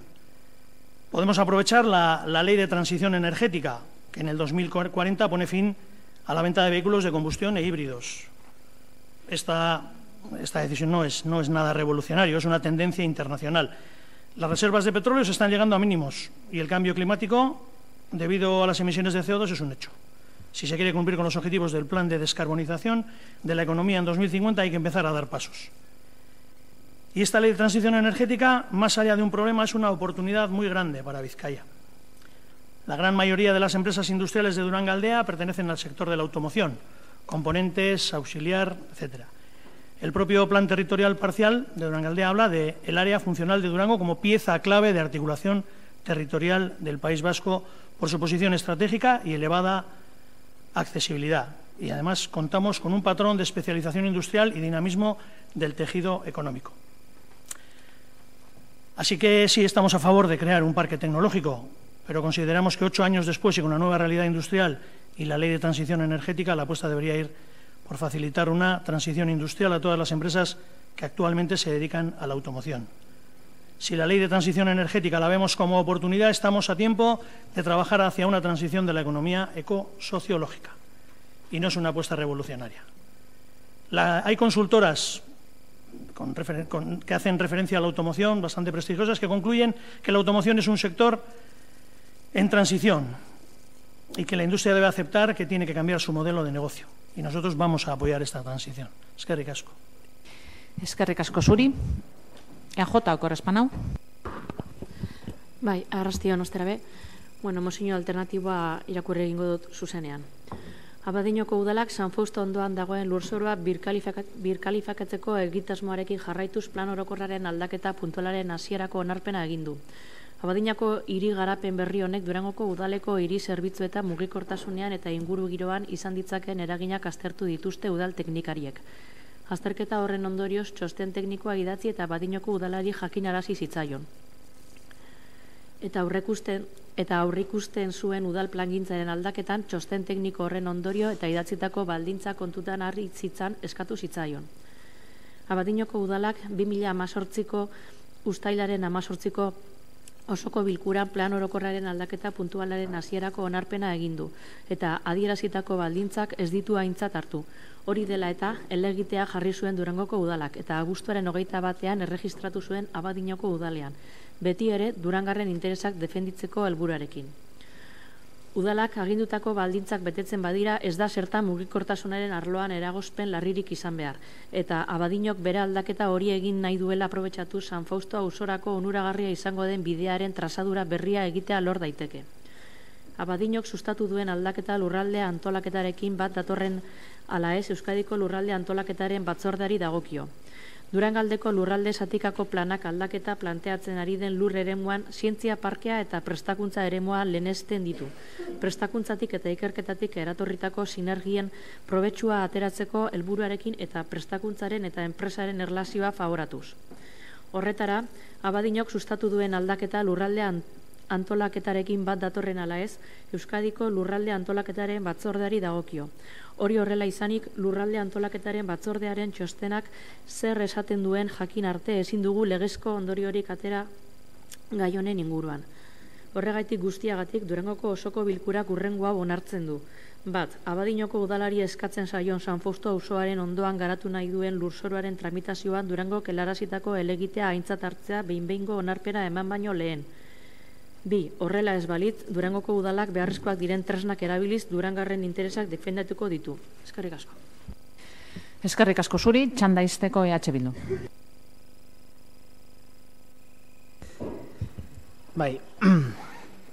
Bueno, en primer lugar quiero recordarles a algunas de ustedes que estamos en un pleno de un ayuntamiento donde las 21 personas que estamos aquí nos hemos presentado unas elecciones en unas listas de unos partidos políticos y venimos a hacer política. Porque estoy bastante harto de estar oyendo todo el día el tema de que si el informe técnico, que si los técnicos, que si lo otro. Aquí se viene a hacer política. Si ustedes querían ser técnicos, se presentan a una oposición, sacan de aparejador, de arquitecto, de informático o de administrativo, lo que quieran. Si no, lo que suena es simplemente que están escudándose detrás de los papeles para no tener que tomar decisiones políticas. Porque como ha dicho la señora Ríos, sí que es cierto que desde la oficina técnica, el arquitecto y el asesor jurídico en urbanismo nos presentaron un informe donde hacían una serie de alegaciones en base a movilidad y a tema de servicios, aspectos técnicos. Pero ¿esto solo nos afecta en temas de movilidad y por dónde van los servicios de ese sector? ¿Eso es lo que le afecta a Durango? ¿O un tercer desarrollo comercial no le afecta al pequeño comercio de Durango? ¿No le afecta? Eso es lo que queremos traer aquí. Y eso nos toca a los políticos de este ayuntamiento tomar esa decisión. Porque está muy bien y queda muy bonito hacer una campaña GUC Durango, nosotros en Durango, nosotros vamos a comprar en Durango, y llevar y permitir un tercer desarrollo comercial que lleva a la gente a la periferia de Durango para que consuma en la periferia de Durango.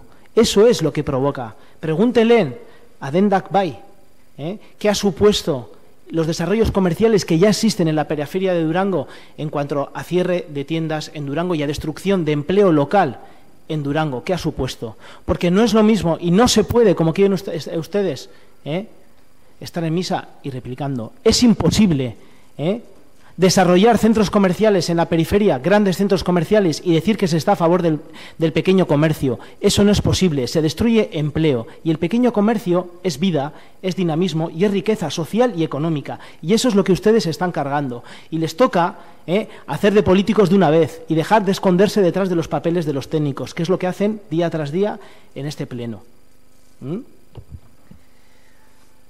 Porque desde luego que le toca al Ayuntamiento de Durango decir que si hay un plan territorial parcial, es decir, una herramienta de ordenación del territorio que está por encima de las normas que haga Abadiño, que dice que ahí va un parque científico, claro que le toca también decir al Ayuntamiento de Durango que por algo se tomó esa decisión de hacer un centro científico, porque había una saturación de centros comerciales en esta comarca.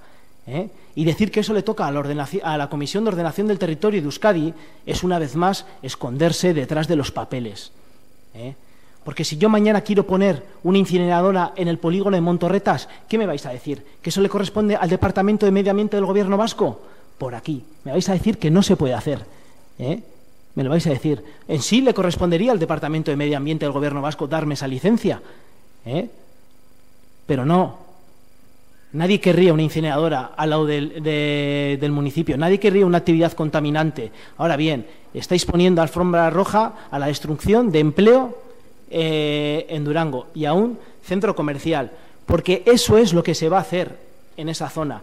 No habléis en vuestra moción del centro científico, etcétera. Sabéis perfectamente que lo que Abadiño quiere es hacer 2 supermercados, pero no porque lo diga Dani Maeztu, porque en el informe que ha encargado el ayuntamiento a su consultora de movilidad, Lever, nos lo dice claramente. Al Ayuntamiento de Durango nos lo dice, se trata de 2 supermercados con una superficie de venta de 3.518 metros cuadrados conjunta y una superficie bruta alquilable de 6.000 metros cuadrados entre ambas. ¿Qué centro científico? Que quieren hacer 2 supermercados, y lo sabéis, y es lo que vais a permitir, decírselo a la gente. Y cuando hagáis la próxima campaña de Gut Durango, decirle, Gut Durango baina apur bat bebai Abadiñon, eta zure kotxekin joen eta bertan kontsumitu. Eskerrik asko, bigarren txanda sartuko gara, Alderdi Popularra. Bueno, ya hemos mostrado nuestra disconformidad con la moción como se venía presentada, y ahora tenemos la moción alternativa sobre la que antes no he podido opinar. Sobre ella parece que lo que se quiere es como dejarlo todo en manos de Abadiano. Entendemos que por ahí no deben ir los tiros. Con respecto a las alegaciones que nuestro propio ayuntamiento en agosto presentó sobre la aprobación de Abadiano de Julio, creo que podríamos haber tenido mayor información, con más agilidad. Creo que sobre la aprobación del texto borrador que en marzo se aprobó por parte del equipo de gobierno para el acuerdo o convenio con la mercantil Abatiano, hay una alegación de Bizkaidenda que creo que resume o no resume, la verdad es que es extensa, pero explica y justifica y razona muy bien todos los argumentos por los que en este caso no vamos a apoyar la actuación del equipo de gobierno, y la moción alternativa tampoco no va a contar con nuestro apoyo, ni la original ni la alternativa. Eskerrik asko, Alderdi Sozialista. Sí, muy brevemente decir que, desde luego, las decisiones políticas tienen que ir avaladas por la legislación vigente, y eso siempre va a ser así. Y esa legislación vigente, ¿en qué nos vamos a apoyar? En los informes técnicos, el personal especializado en ella.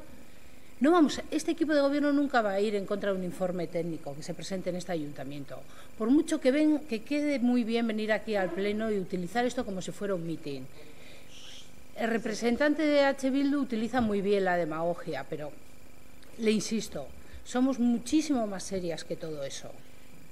Y desde luego, a la vista está las políticas en comercio que se llevan con el pequeño comercio, y en hoy día uno de los grandes peligros y grandes riesgos que está sufriendo el pequeño comercio se centra en Internet, en las ventas online, en todo eso lo que está suponiendo y en la manera de luchar contra eso. O sea que, bueno. Eskerrik asko, herriaren eskubidea. Bai, además de en Internet, en las compras online, además de. Y hablando de demagogia, antes se ha oído aquí la palabra respeto, y yo creo que es una falta de respeto a los vecinos de San Fausto, a los vecinos de Durango, a los comerciantes y a los hosteleros.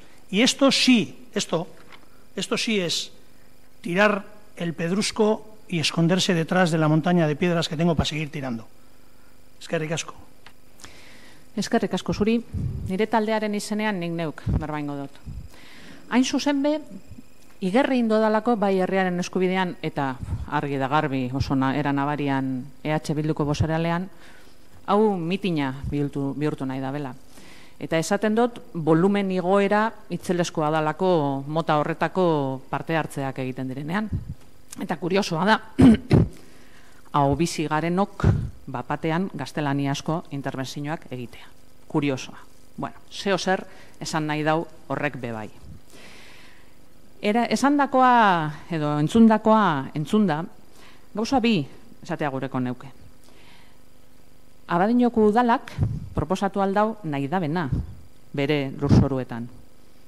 Eta legezkoa bada, Durangoko udalak, gainerako erakunde guztiak, zinegotze guztiak, bertakoak eta hemengoak, onartuen behar izango dugu. Ze legeak guztiontzat nire ziguelak. Eta ez dago hor borondate politikoarentzat inolako esparrurik. Eta hori, EH Bilduko bozeroaleak oso ondo jakinbiko leuke. Zebera, arlo horretako aditua da.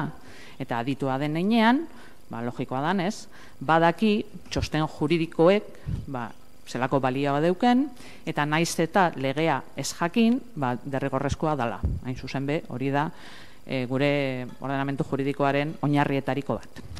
Beraz, ondo dago berotzea norberaren intermenzioan, eta mota horretako gauzak esatea, batez be, hemen batzen diren publikoari begiratuta, eta aspabientoak eta eginez, baina egia da, hemen eta beste edozein lekutan, en la China popular nahi badozu.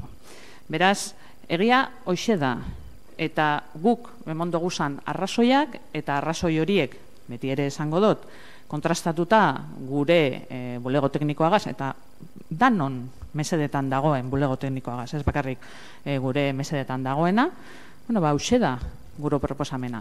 Eratxua guztetan, ondo dau, baina ez esan, ez dakin zelako Moisesen plaga guztiak jauziko direzela. Hori ez da egia. Plagarik txarrenak jauzi ziren, hain zuzen be, zentro komerzial batzuk jarri zirenean bere garaian leku horretan. Eta gainerako zentro komerzialek, eta logikoa denez internetezko erosketak baite be, baina gainerako zentro komerzialek euren arteko leian ibileiko dira. Beste kontu bat da, udal honek bermatu egin behar da bezala Durangoko interesak. Eta hori soberan egina dagoela frogatu izan dugu. Beraz, ez egin betiko kontua, kokteleran dana sartu, erdiegia, guzurrak, sakatu botoia eta ekin. Hori da, mesedez eskatzen dudana. Eskerrik asko. Eta txanda izteko EH Bildu.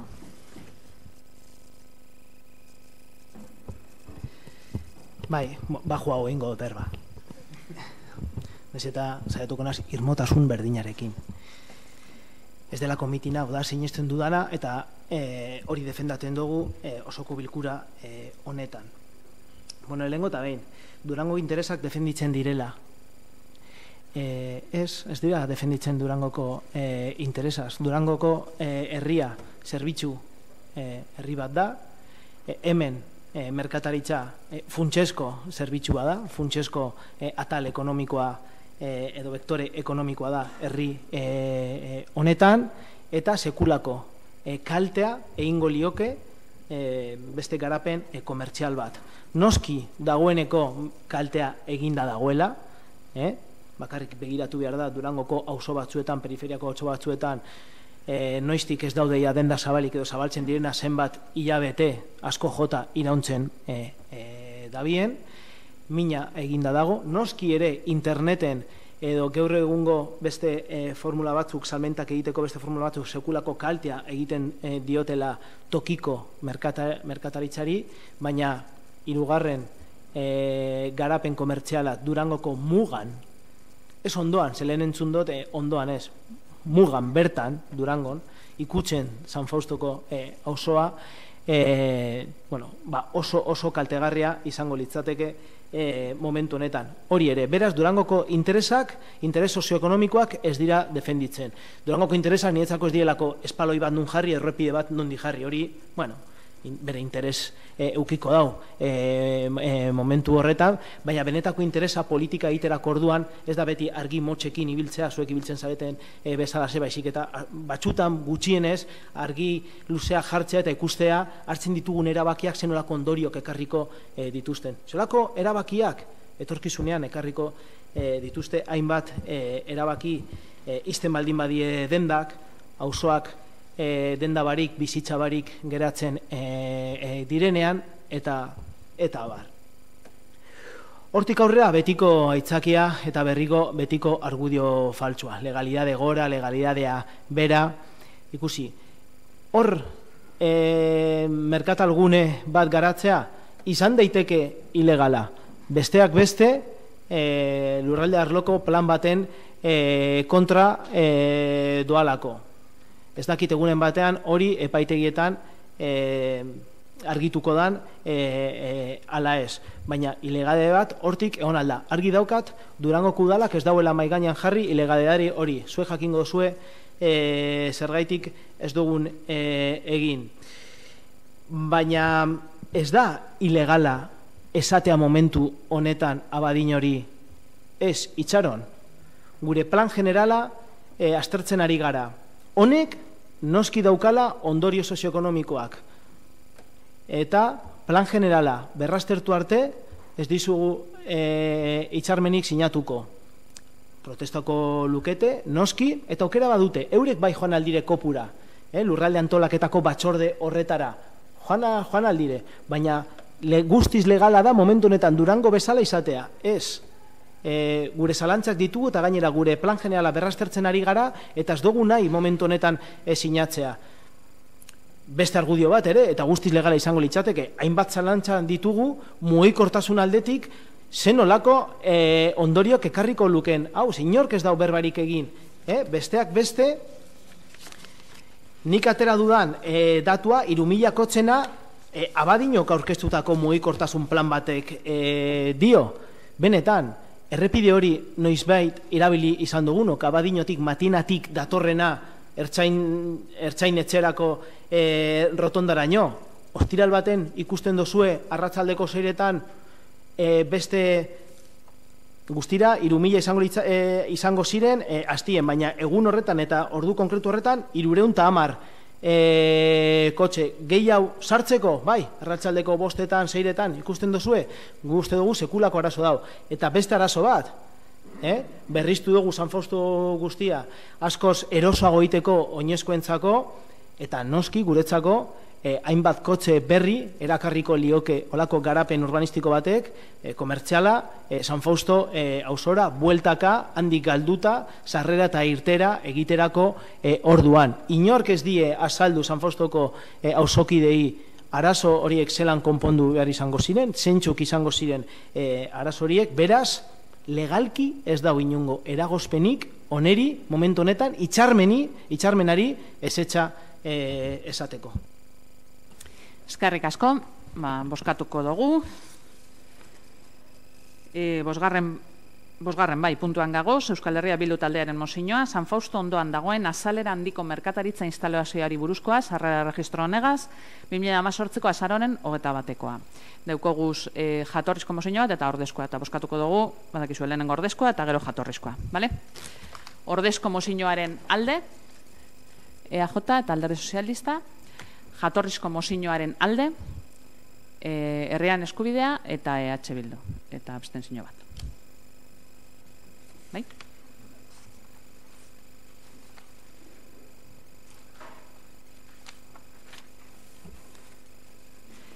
Seigarrena. Euskal Herria Bildu taldearen mozioa Durangoko udaleko bizikleten garbiketa puntuari buruzkoa. Sarrera erregistro honegaz 2018ko azaroaren 21koa. Aurrera. Bueno, arratzaldeon, nienaz asko luzetuko, izan ere usteot eskaera edo mozio hau nahiko xumea dela eta simplea dela betetzeko. Horraitik, berez, osoko bilkura honetara ekartzen duguna da, azkenengo urtietan, ikusi dugu zelan, mendibizikletan dabiltzan kirolari asko areagotu indiela, eta honekin batera, beraien behar izanak asetzeko puntuak jarri diezela udalaren aldetik. Durangoko badeko gaur egun bizikletak garbitzeko puntu bat. Eta puntu honetan deko guzena da azkenien bizikletak tente mantentzeko gailu batzuk, eta gero deko armairu bat, eta armairu barruan deko iturri bat, eta mangera bat bizikleta berak garbitzeko.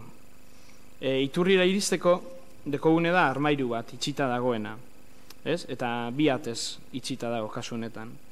Ate bakoitzak metodo batekin irekitzen da, lehenengo atea giltz batez irekitzen da, eta bigarren atea aldiz kodigo bidezko kandau batekin irekitzen da. Beraz, dekogu gaur egun puntu bat irisgarri dauena, baina bere zailtasuna dekozena erabilia lizeteko. Zein da gaur egun dauen, garraitzen dan edo irizpide edo erabiltzeko puntu hau? Badauz bi metodo. Lehenengo metodo izango zen, Pinondo etxean, Pinondoko ordutegi barruan giltzaskatzea, hau da, asteburutan eta ordu askotan ezin izango zen erabili, eta gero bigarren era edo izango zen, Durangoko ziklismo talderen baten kide izatea, eta orduan bai, Durangoko 3 talde dekoguz ziklismo taldekoak, eta batek deko kodigo bidezko sarrera deko, eta beste biak dekie giltz bana atea zabaltzeko. Konturatu gara, ordutegi horrekin eta ez dala zerbitzu on bat eskaintzen, eta uste dugu modu errez baten konpondu aldala sortzen den arazo hau. Eta honegaitik guztiagaitik irakurriko eta zuzenien 2 puntuak.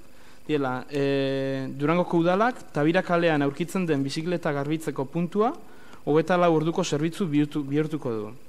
Udaletxean eskaera egin duen durangar guztiei sarbidea ahalbidetuz. Eta gero, bigarren puntu bat gehitu diogu, garbiketa puntu honek arazoak sortuko balitu, bere kokalekoa dela eta Durango landako bat eta landako 2 eraikinen inguruan zaindutako bigarren bizikleta garbiketa puntu bat eraikiko da. Hau da pizkat eskatzen dana eta simple. Eskerrik asko, txanda zabalduko dugu, Alderdi Popularra.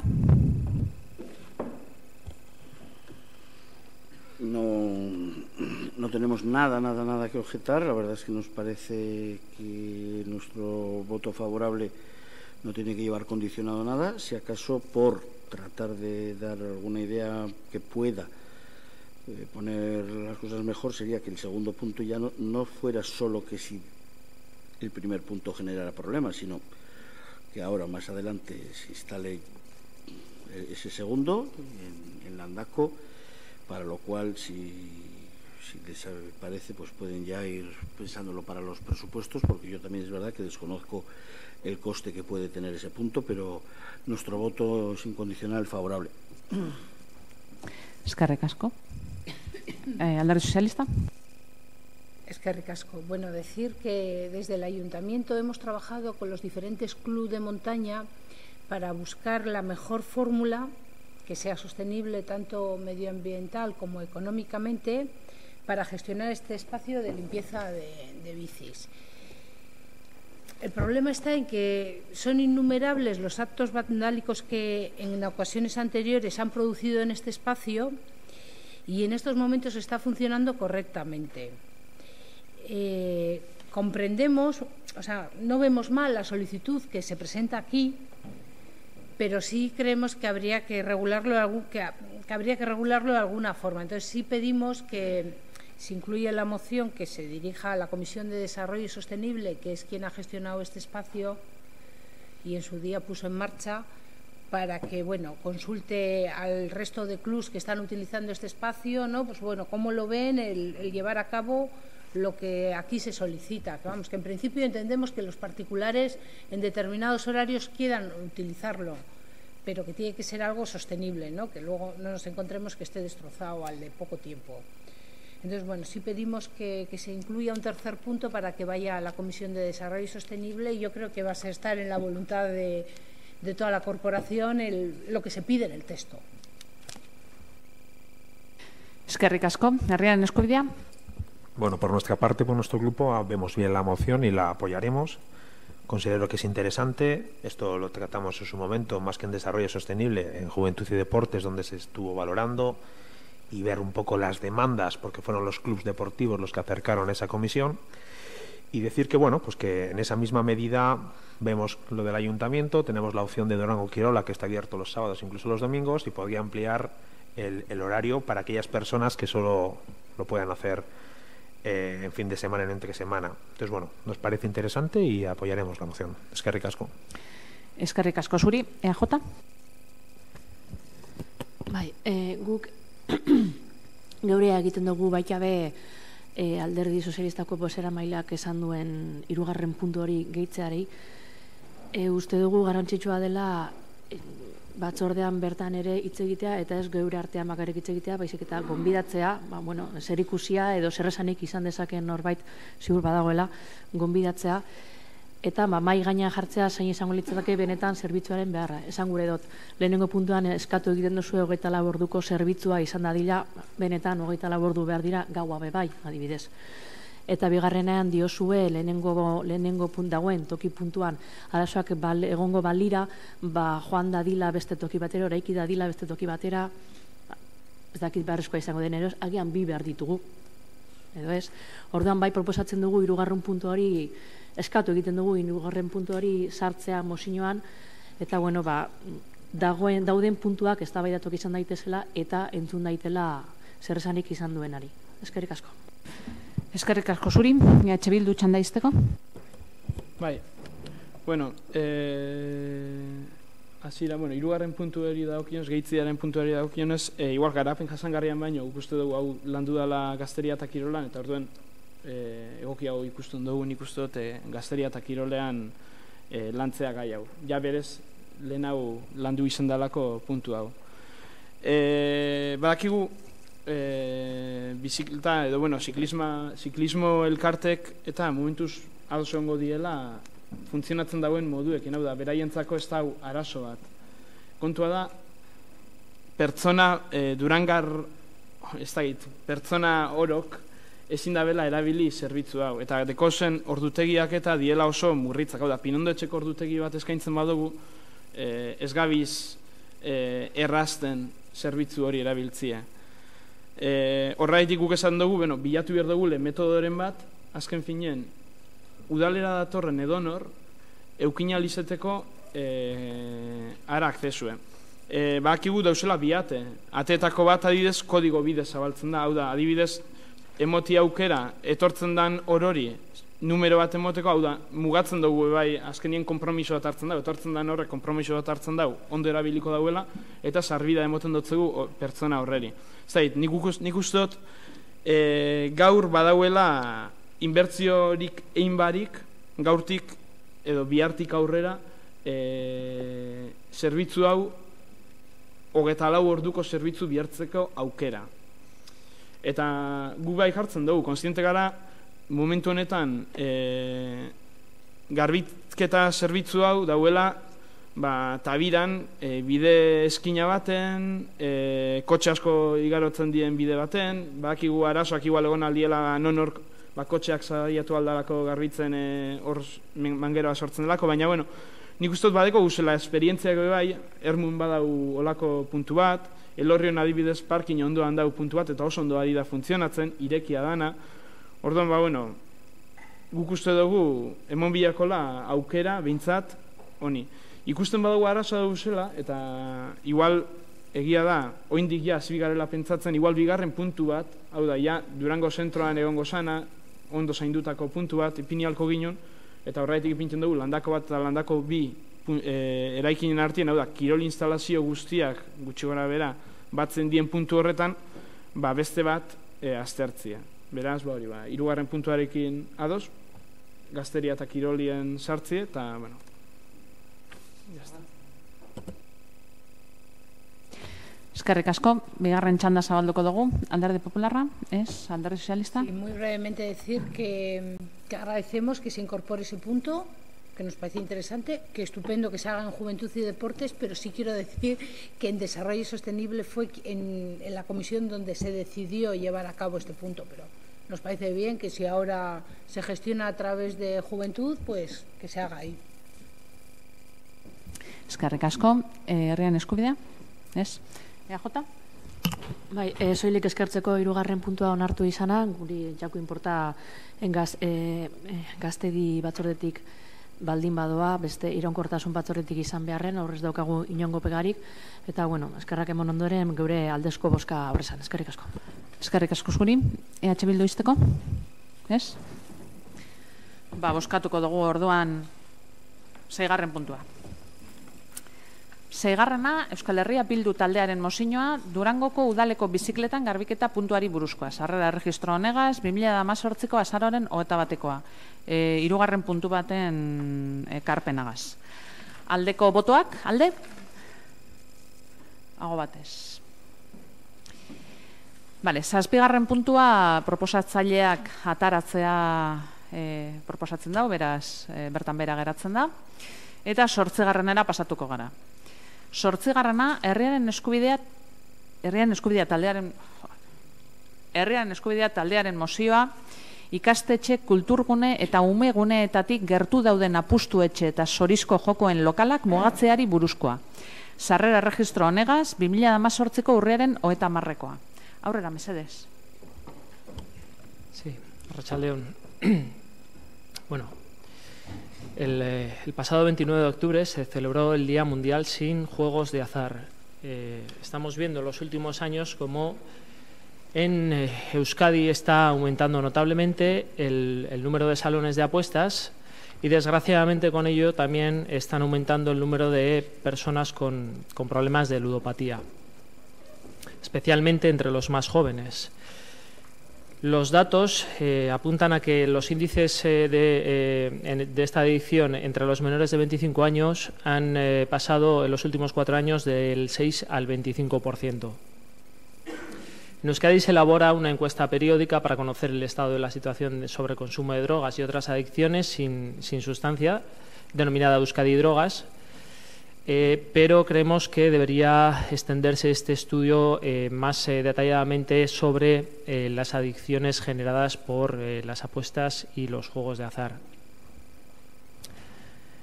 La ausencia de esta información creemos que nos impide tratar debidamente esta problemática y cuantificar la realidad de la ludopatía en Euskadi. El 7º Plan de Acciones de Euskadi 2017-2021 recoge el riesgo del incremento de la problemática que viene derivada pues, de las nuevas tecnologías y que están generando una serie de conductas compulsivas y una dependencia cada vez mayor en personas más jóvenes. La proliferación de la oferta de juegos online también está llegando a nuestras calles, a las calles de Euskadi y a las calles de Durango, y se están situando salones de juegos o incluso máquinas de apuestas en bares que están cerca de lugares de especial sensibilidad, como pueden ser en las cercanías de institutos, centros escolares o parques infantiles, con la consiguiente exposición de las y los jóvenes a la normalización del juego y de los problemas que éste puede derivar.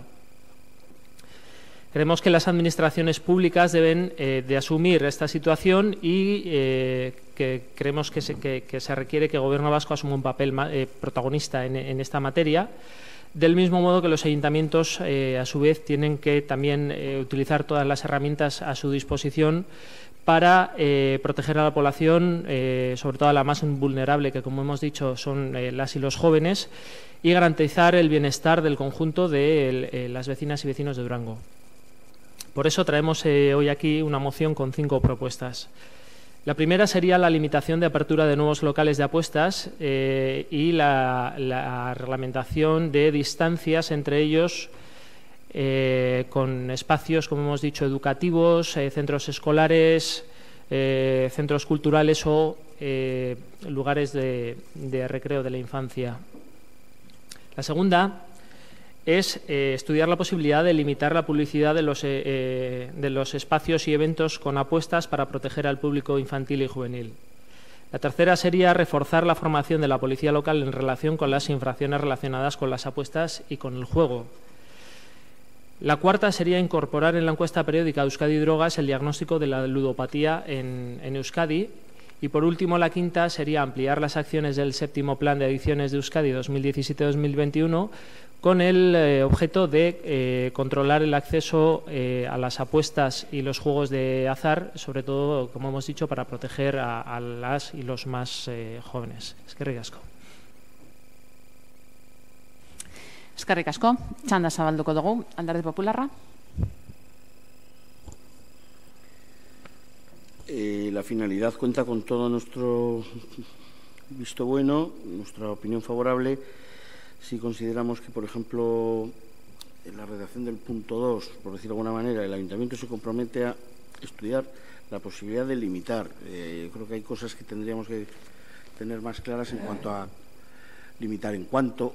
No es lo mismo limitar cada 50 metros que cada 800 en el número sobre el municipio. Es decir, que la finalidad, la verdad es que si consideramos que trata un problema que puede ser la ludopatía y que es verdad que vamos viendo que con las nuevas legislaciones de los últimos años, pues cada vez con más edad temprana se está llegando a este problema y estamos totalmente de acuerdo, pero de momento vemos bastantes cosas discutibles en cuanto a la moción. Eskerrik asko, Alderdi Sozialista. Eskerrik asko.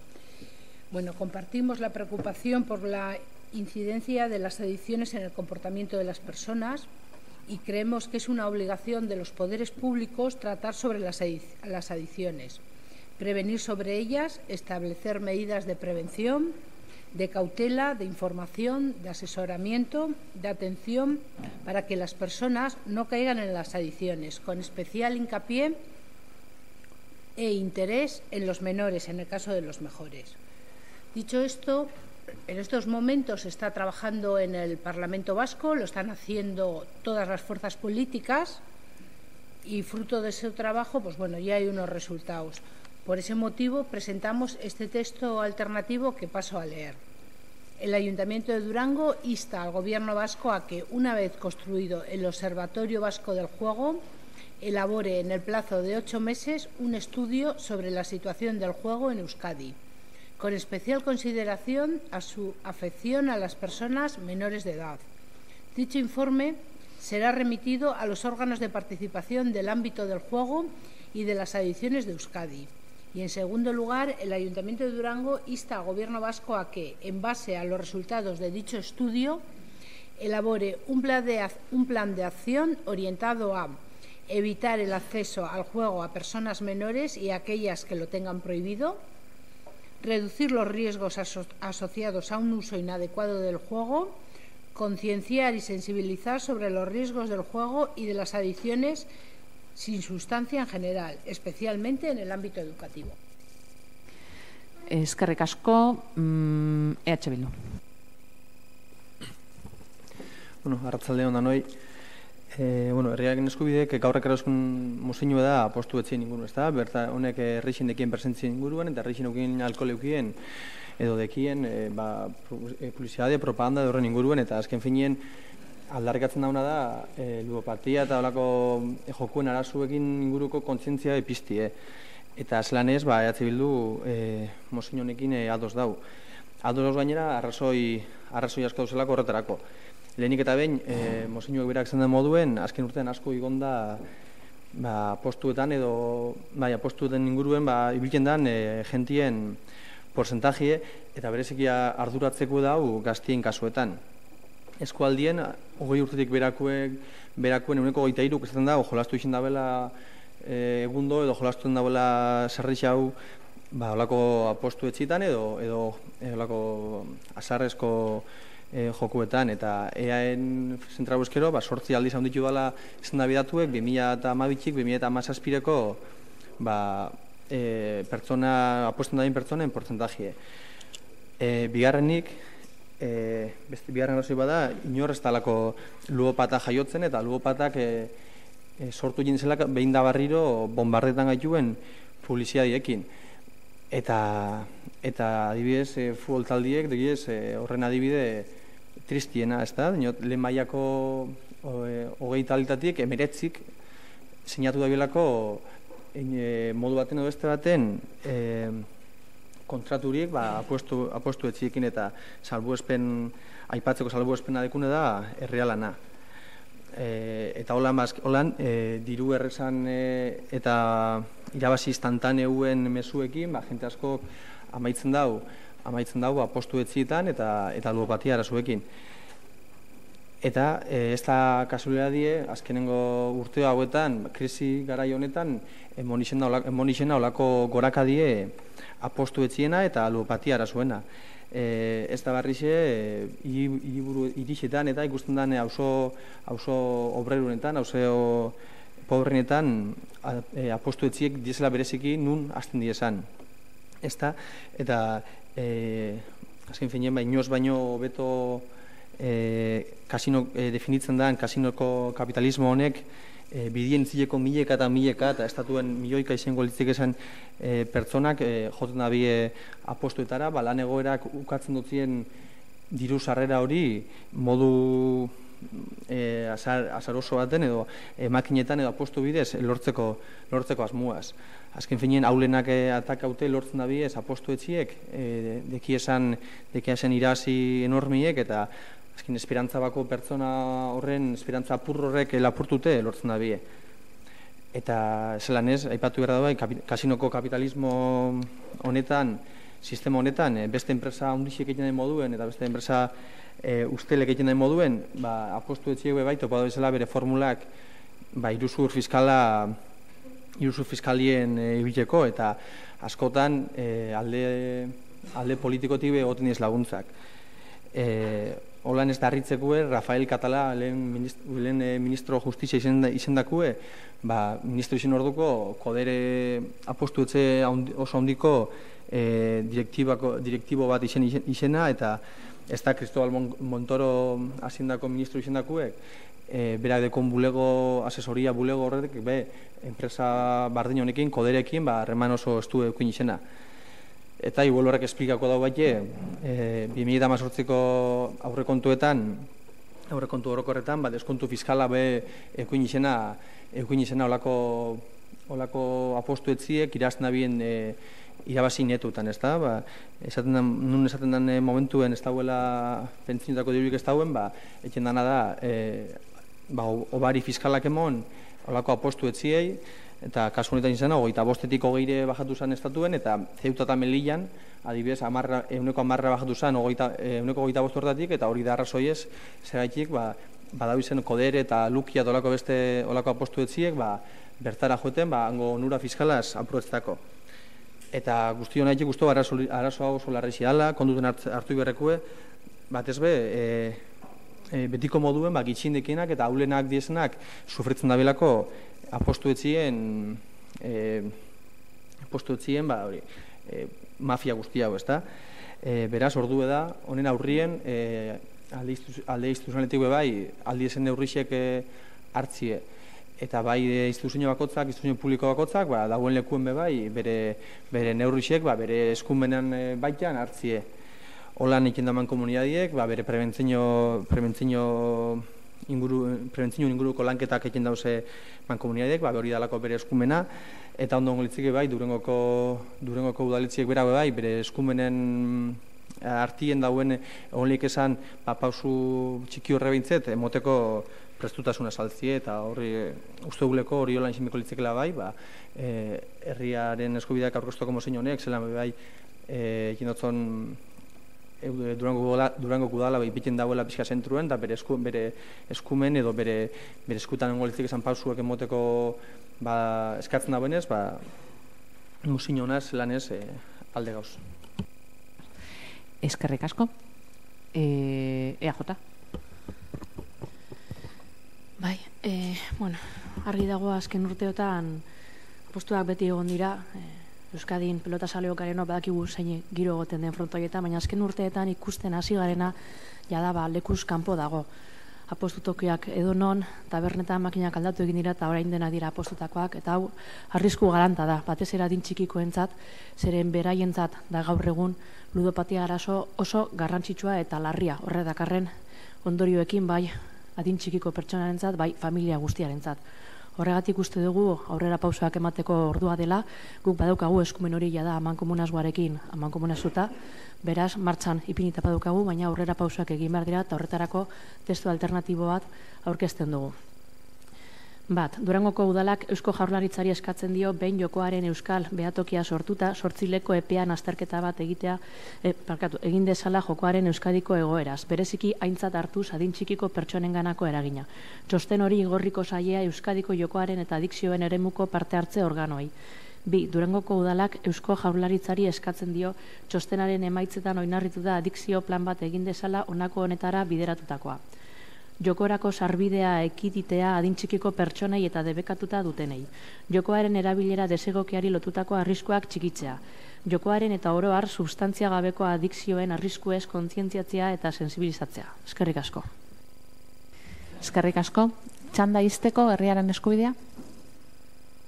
Txanda izteko? Bai? Aurrera.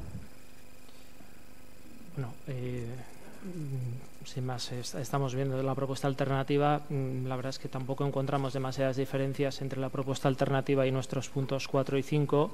Sin embargo, sí que echamos en falta en ella la implicación del ayuntamiento en la lucha contra esta lacra. Se han dado aquí unos datos y todo el mundo creo que coincidimos en que es preocupante el acceso de la juventud que está teniendo últimamente a las apuestas. Sabemos que esta juventud hace apuestas deportivas sobre todo y de azar. Tenemos datos, un 27% de los jóvenes de la comarca que cursan ESO, bachiller y FP tienen acceso y realizan apuestas deportivas, otro 23% apuestas de azar. Es un tema preocupante, es un tema en el que, además de Gobierno vasco, el Ayuntamiento tiene la capacidad de poner medidas. Hemos puesto aquí varias y creemos que son necesarias, creemos que es necesaria una apuesta por parte de este Ayuntamiento para luchar contra esta lacra.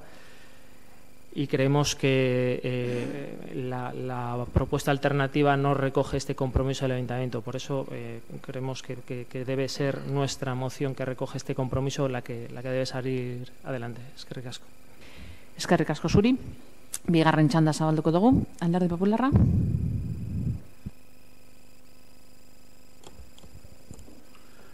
Bueno, después de que hayamos ya intervenido todos los grupos, no tengo ni yo, ni creo que ninguno de los demás tampoco sobre nosotros discrepancias. Creo que estamos todos muy de acuerdo. Podría haber algún matiz en cuanto a si el punto se redacta de una manera u otra, que yo también he hecho mención precisamente en mi primera intervención a cómo venía la moción, pero como he dicho, sobre el fondo y sobre la intención y sobre todo el apoyo total, si se mantienen las dos, pues no sé, habrá que votar una a otra. Yo creo que sería muy fácil convertir las dos en una, porque creo que todos tenemos la misma idea, y si alguna vez en algo no tenemos discrepancia, pues a mí me parecería que podamos terminar juntándolas. Si no, pues por mi parte, aunque vote una o vote a otra, tengo el apoyo total a todas las intervenciones y a todas las ideas de todo lo que se ha expresado con respecto a este tema. Eskerrik asko. Alderdi Sozialista. EH Bildu. Bai, bueno, guk barrio zati herrien eskubideak aurrezteko mozioen aldingo dugule, uste duguleko modu integrala baten da kasu honetan parte hartu alko leukien instituzio publiko desberdinei gehixauri jotzolako interpreten daulako, eta uste duguleko alik eta modu zabala hauenien mirakola lakra honei kontra. Orduen, uste dugu gaur taldik aurrezteko labur gelditzen dela, orduen mantenduko dugu gure bozka herrien eskubidean. Eskerrik asko, EJ. Txanda izteko herriaren eskubidea. Bueno, simple, seré breve. Ya lo he dicho anteriormente, hay datos que tenemos que nos preocupan, datos como que el 36% de las personas tratadas de ludopatía comenzó a apostar siendo menores de edad, y datos de Durangaldea que recogen que la juventud, que incluso menores de edad están teniendo acceso a este tipo de apuestas. Y por eso ratificamos que el compromiso del Ayuntamiento debe ser firme y por eso hemos hecho estas propuestas y apoyaremos nuestra propuesta, nuestra moción. Eskerrik asko. Eskerrik asko zuri. 8. puntuan gagoz, herriaren eskubidea taldearen mozioa, ikastetxe, kulturgune eta umeguneetatik gertu dauden apustuetxe eta zorizko jokoen lokalak mugatzeari buruzkoa. Sarrera registro honegaz, 2018ko urriaren 30-koa. Mozio bideukoguz, ordezkoa eta jatorrizkoa. Beraz, banan boskatuko duguz. Ordezko mozioaren alde, EAJ, Alderdi Sozialista eta Alderdi Popularra, jatorrizko mozioaren alde, herriaren eskubidea eta EH Bildu. Barriro boskatu beharra dago. Ordezko mozioaren alde, EAJ, Alderdi Sozialista eta Alderdi Popularra, jatorrizko mozioaren alde, herriaren eskubidea eta EH Bildu. Vale. Eskaerak eta honetan sartu aurretik, bozeroalien batzordien komentagen duen, urgentzia sartuko genduala, puntu bat, hain zuzen be, gai ordena bialdu eta gero, boskatu egin zana, irizpena egin zana, gizartekintza batzordean. Gizartekintzako batzordekidiek diktamena, irizpena onartu eben aurreko eguenean arratzaldean eta gai ordena eguenean bertan goizean bialdu egin zan. Hori adierazi egin zan bosoralein batzordean aurreko barikuen eta onartu genduan bosoraleok puntu honen urgentzia boskatzea eta onartu eskero urgentzia puntua bera eztabaidatzea eta boskatzea. Beraz, urgentzia boskatu beharra dago. Urgentziaren alde, ago batez, eta orain bai puntuan sartuko gara, puntuaren izenburua edo izango litzeke, pertsona nagusientzako etxesetxeko zerbitzuko prezio publikoak onestea. Sarrera egiteko presidenteari pasatuko datzet berbea. Aurrera. Eskerrik asko. Bueno, agradecer, ¿no?, el voto a favor para que pueda aprobarse, si finalmente es así, este precio público de lo que va a ser la comida a domicilio para personas mayores. Decir que los requisitos que hemos regulado para que las personas puedan acceder a este servicio, en primer lugar, es estar empadronado o empadronada en Durango, ser mayor de 80 años o ser una persona mayor de 65 pero con algún grado de dependencia. Las características de este servicio, como digo, pues bueno, se va a prestar todos los días, los 7 días de la semana, es decir, durante todo el año, y esta comida se va a distribuir en un transporte adaptado para ello. Decir que el reparto se va a realizar 2 veces por semana, los martes y los viernes, y que va a haber 2 tipos de menús.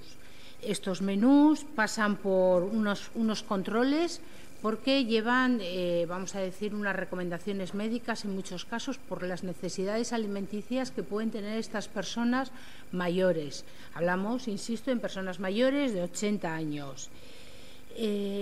Lo que hoy traemos aquí es el precio público de este servicio. Entonces, antes de nada voy a explicar este precio. Se ha establecido 2 precios en función de las pensiones. En aquellos casos en que las personas viven solas, hablamos de un precio de 450 euros, de 4,50 euros para aquellas personas que cobran 800 o menos al mes. Y aquellas personas mayores que viven en pareja, 1.300 o menos de 1.300. En ese caso pagarían por cada menú 4,50, insisto. Y aquellas pensiones que son mayores, es decir, que son superiores a 800 euros en el caso de las personas que viven solas o 1.300 para las personas que viven en pareja, pagarían 6,50. Decir que en ambos casos está subvencionada, solo que en un caso se subvenciona un 36%, un 36,6%, y en el caso de pensiones medias o superiores, un 8,45%. En cualquier caso, el coste real que supone para el ayuntamiento hablamos de 7,10 euros por menú. Esto sería la propuesta que hoy realizamos para su aprobación. Eskerrik asko, txanda zabalduko dugu. Alderdi Popularra. No, opinión totalmente favorable. Eskerrik asko, Alderdi Sozialista. Vale. Herrean eskubidea? Bueno, nosotros nos vamos a abstener porque sí nos parece interesante, pero a la vez choca un poquito con la finalidad con la que se creó el comedor también. Entonces, creemos que también va en contra un poquito de los objetivos prioritarios que tenía, que era el de socializar, que la gente mayor socializase y demás. Entonces, les estamos como invitando a tener una excusa para no socializar, ¿no? Para quedarse en casa y con esto les animamos a ello. Entonces, nos parece un poquito que choca con la finalidad que tenía el comedor y el que tuviesen esa opción de ir al comedor. Y luego hemos visto que solapa también a otro servicio, que es el de ayuda a domicilio, y genera ahí una duplicidad en un servicio que ya existe. Y creemos que provocará una afección laboral importante en las mujeres que realizan esta labor en el servicio de ayuda a domicilio. Eskerrik asko. Eskerrik asko zuri. Bildu. Bai, Bilduk zerbitzu hau ondo ikusten dau. Azkenean pertsona nagusi asko dauzelako zoritxarrez ezin diezela etxetik atara. Nik personalmente eukidotolako kasu bat, eta holako zerbitzuak asko eskaintzen die. Nire kasuan, ezin izen gendun zerbitzu hau erabili, baina badakit jendeak behar dizan handiak dekozela. Eta guk hainbat ofertazio egin gendu zen, honen inguruan, jaso egin dira, eta gure helburua zen zerbitzu hau alik eta jende gehienari heltzea. Komedorearena oso ondo dau, eta de hecho oso ondo baloratzen dabe erabiltzaileak, eta ara doazenak hori sozializatzeko aukera dekie, baina mundu guztiak esteko aukera hori. Eta, prezio publikoak ez dakigu altuak direzen, ez diezen, baina momentuz egingo dan saiakera da, hile batzutan berritzen ipini, eta han ikusiko da, jendea apuntatuko dan, ez dan apuntatuko, igual batzuk zailtasun ekonomiko handiak dekiez, eta ez diez apuntatuko diru kantidadea gaitik, eta holan bada, gero igual moldatu egin beharreko da, edo laguntza gehiago emon benetan behar dauenari, eta uste dugu kasu honetan, momentu honetan importantea dana, da zerbitzua mertzen ipinta, eta gero ia jongo gara baloratzen, ze laguntasun gehiago emon aldiesen, zer ez, jende gehiauri heldu aliako laguntza hau, baina ondo ikusten dugu biak egotea, alde batetik sozializatzearena, eta beste alde batetik aukera hori ez tekien guztiei beste aukera hau emotea, eta hori, gure aldeko bozka izango dela. Eskerrik asko. EAJ? Bai, guk noski aldeko bozka emango diogu, ondo dago jantokia erabiltzea sozializaziorako eta bar, baina argi eta garbi eduki behar dugu nagusi guztiek ezin dutela joan jantoki batera, eta hoiek ere merezi dutela zerbitzu bat izatea. Uste dut denok dugula nagusiren bat etzean, ni pentsat ere badaukat, eta beti ez dago aukera jantoki batera joateko, eta askotan ez da aukera hori ez dekola mugitu ezin delako, baizik eta nagusiek izan ditzaketen arazoak mentalak ere badirelako, eta batzutan beraien jarrera eta beraien joera batez ere sozializazio hori ekiditzea delako. Beraz, egin behar duguna da batzutan ez animatu eta itxaron nagusiak etor daitezela jantokira sozializatzera, hori egin nahi dutenak eta aldutenak egingo dute, baina baita be guazen gu beraiekin sozializatzera, ze batzuk ekiditu egiten dute sozializazio hori dituzten arazo mentalak direla medio. Hori bai, aitzakirin bat eukin nahi badugu abstentzio bat edo aurkako boska bat emateko, argi dago bai hori edo bai beste ehun aurkitu daitezkela. Guk aldeko boska emango diegu zerbitzuak aurrera egin dezan, zeren uste dugu garrantzitsua dela eta lehenengo pertsonak direlako, askotan hemen esan ohi den bezala. Eskerrik asko. Eskerrik asko zuri. Bigarren txandan sartuko gara. Ez gara sartuko bigarren txandan, zetan nabil, kenpanada, ez? Bai, bigarren txandan, ondo sandot, bai. ¿Alderdi Popularra? Es. ¿Alderdi Socialista? Eskerrik asko. Bueno, antes de nada, antes de entrar a contestar, sí me gustaría resumir las 4 características que tiene como ventaja el servicio. Una es la autonomía. Todos los servicios que damos para las personas mayores y que estamos poniendo en marcha desde el área de personas mayores se centran en el colectivo que peor lo tiene por su fragilidad. Hablamos de personas mayores de 80 años. ¿Y en qué nos centramos? En que tengan esa autonomía en sus hogares, que no tengan que abandonar sus hogares, que no tengan que ir a una residencia, que no tengan que ir a casa de un familiar, a un centro de día. Para eso realizamos anualmente unas visitas en estos hogares. Hablamos de que tenemos 1.853 personas mayores de 80 años. Y son estas personas quienes nos demandan servicios. Y uno es este. Esto ha supuesto un gran esfuerzo al ayuntamiento. Voy a ser clara. Llevamos un año desde el área trabajando en ello. Sí voy a agradecer a EH Bildu el esfuerzo que ha hecho haciendo aportaciones y aunando esfuerzos, y a otros partidos. Pero lo que me parece una excusa es decir que va a ir en contra de un comedor que vamos a seguir manteniendo y que se va a seguir utilizando y vamos a seguir primando porque sigue siendo más barato. Va a ser la niña bonita ese comedor. Y lo hemos hecho desde el inicio con esa idea, tanto la parte técnica como la parte política. Decir que la ayuda a domicilio puede ir en contra de esto, por favor. Si en estos momentos ayuda a domicilio solo tienen las personas que están valoradas y dentro de esa valoración han elegido ese recurso, que es 3 veces que vayan no a hacerles la comida, no nos engañemos, a hacerle un apoyo en el hogar, que pueden seguir teniéndolo.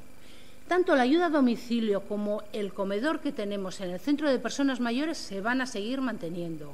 Si aquí por lo que estamos es por aunar esfuerzos y porque cada vez haya más servicios para estas personas que, insisto, son muy frágiles.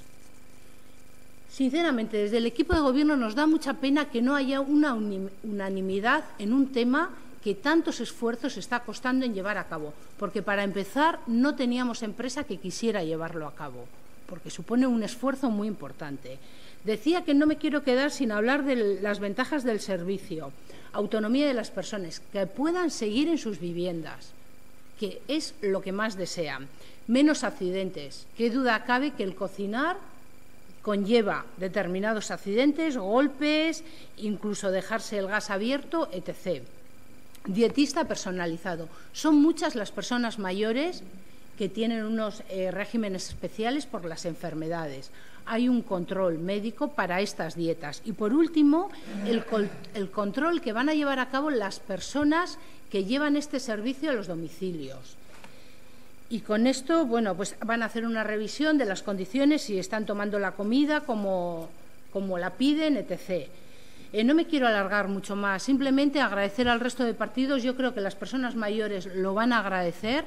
Es algo demandado, supone un gran esfuerzo para este ayuntamiento y no quiero terminar sin dar las gracias tanto a Arguiñe como a María Villar, que también han hecho un esfuerzo muy importante por conseguir que esto vaya a ser una realidad, que, insisto, ha costado. Eskerrik asko, herriaren eskubidea.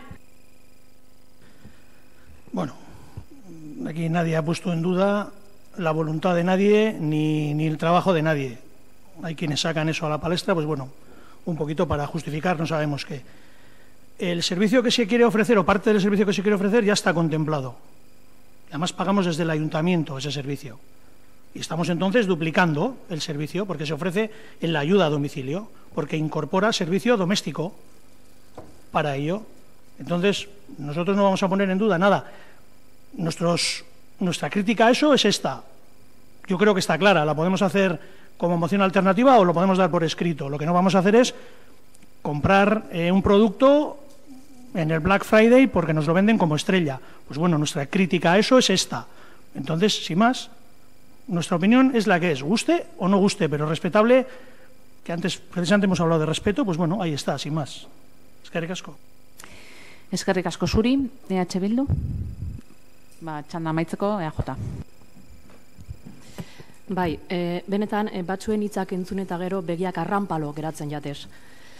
Eta Euskaraldian barrenatuta gagozala, pena da, hau bizi izan ez den herriaren eskubideko bozera maila, behintzat gaur belarri prest izango delakoan, zerenik euskaraz egingo dut bigarrenean ere. Esatea aitzakiak bilatzen ditugula besteok kritika egiteko, bueno, larrua gogorra izatea da benetan esandakoa esan eta gero.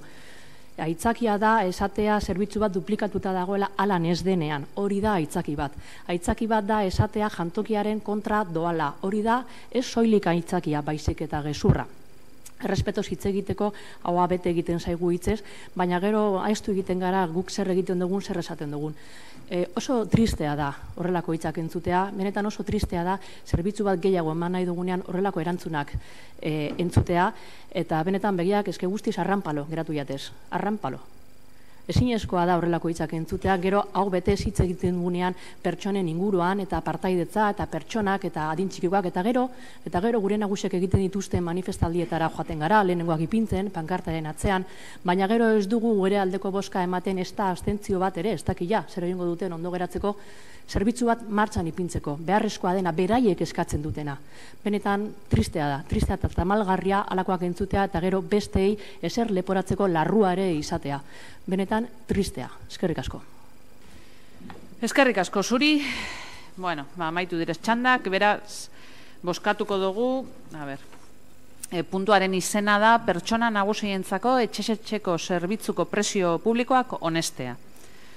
Bai? Hori da, ezta? Bale. Bozkatuko dugu, alde, EAJ, Alderdi Sozialista, Alderdi Popularra eta EH Bildu kontra abstentzioak herriaren eskubidea. Bale, bederatzigarrenean eskarek eta itaunak. Herriaren eskubidea.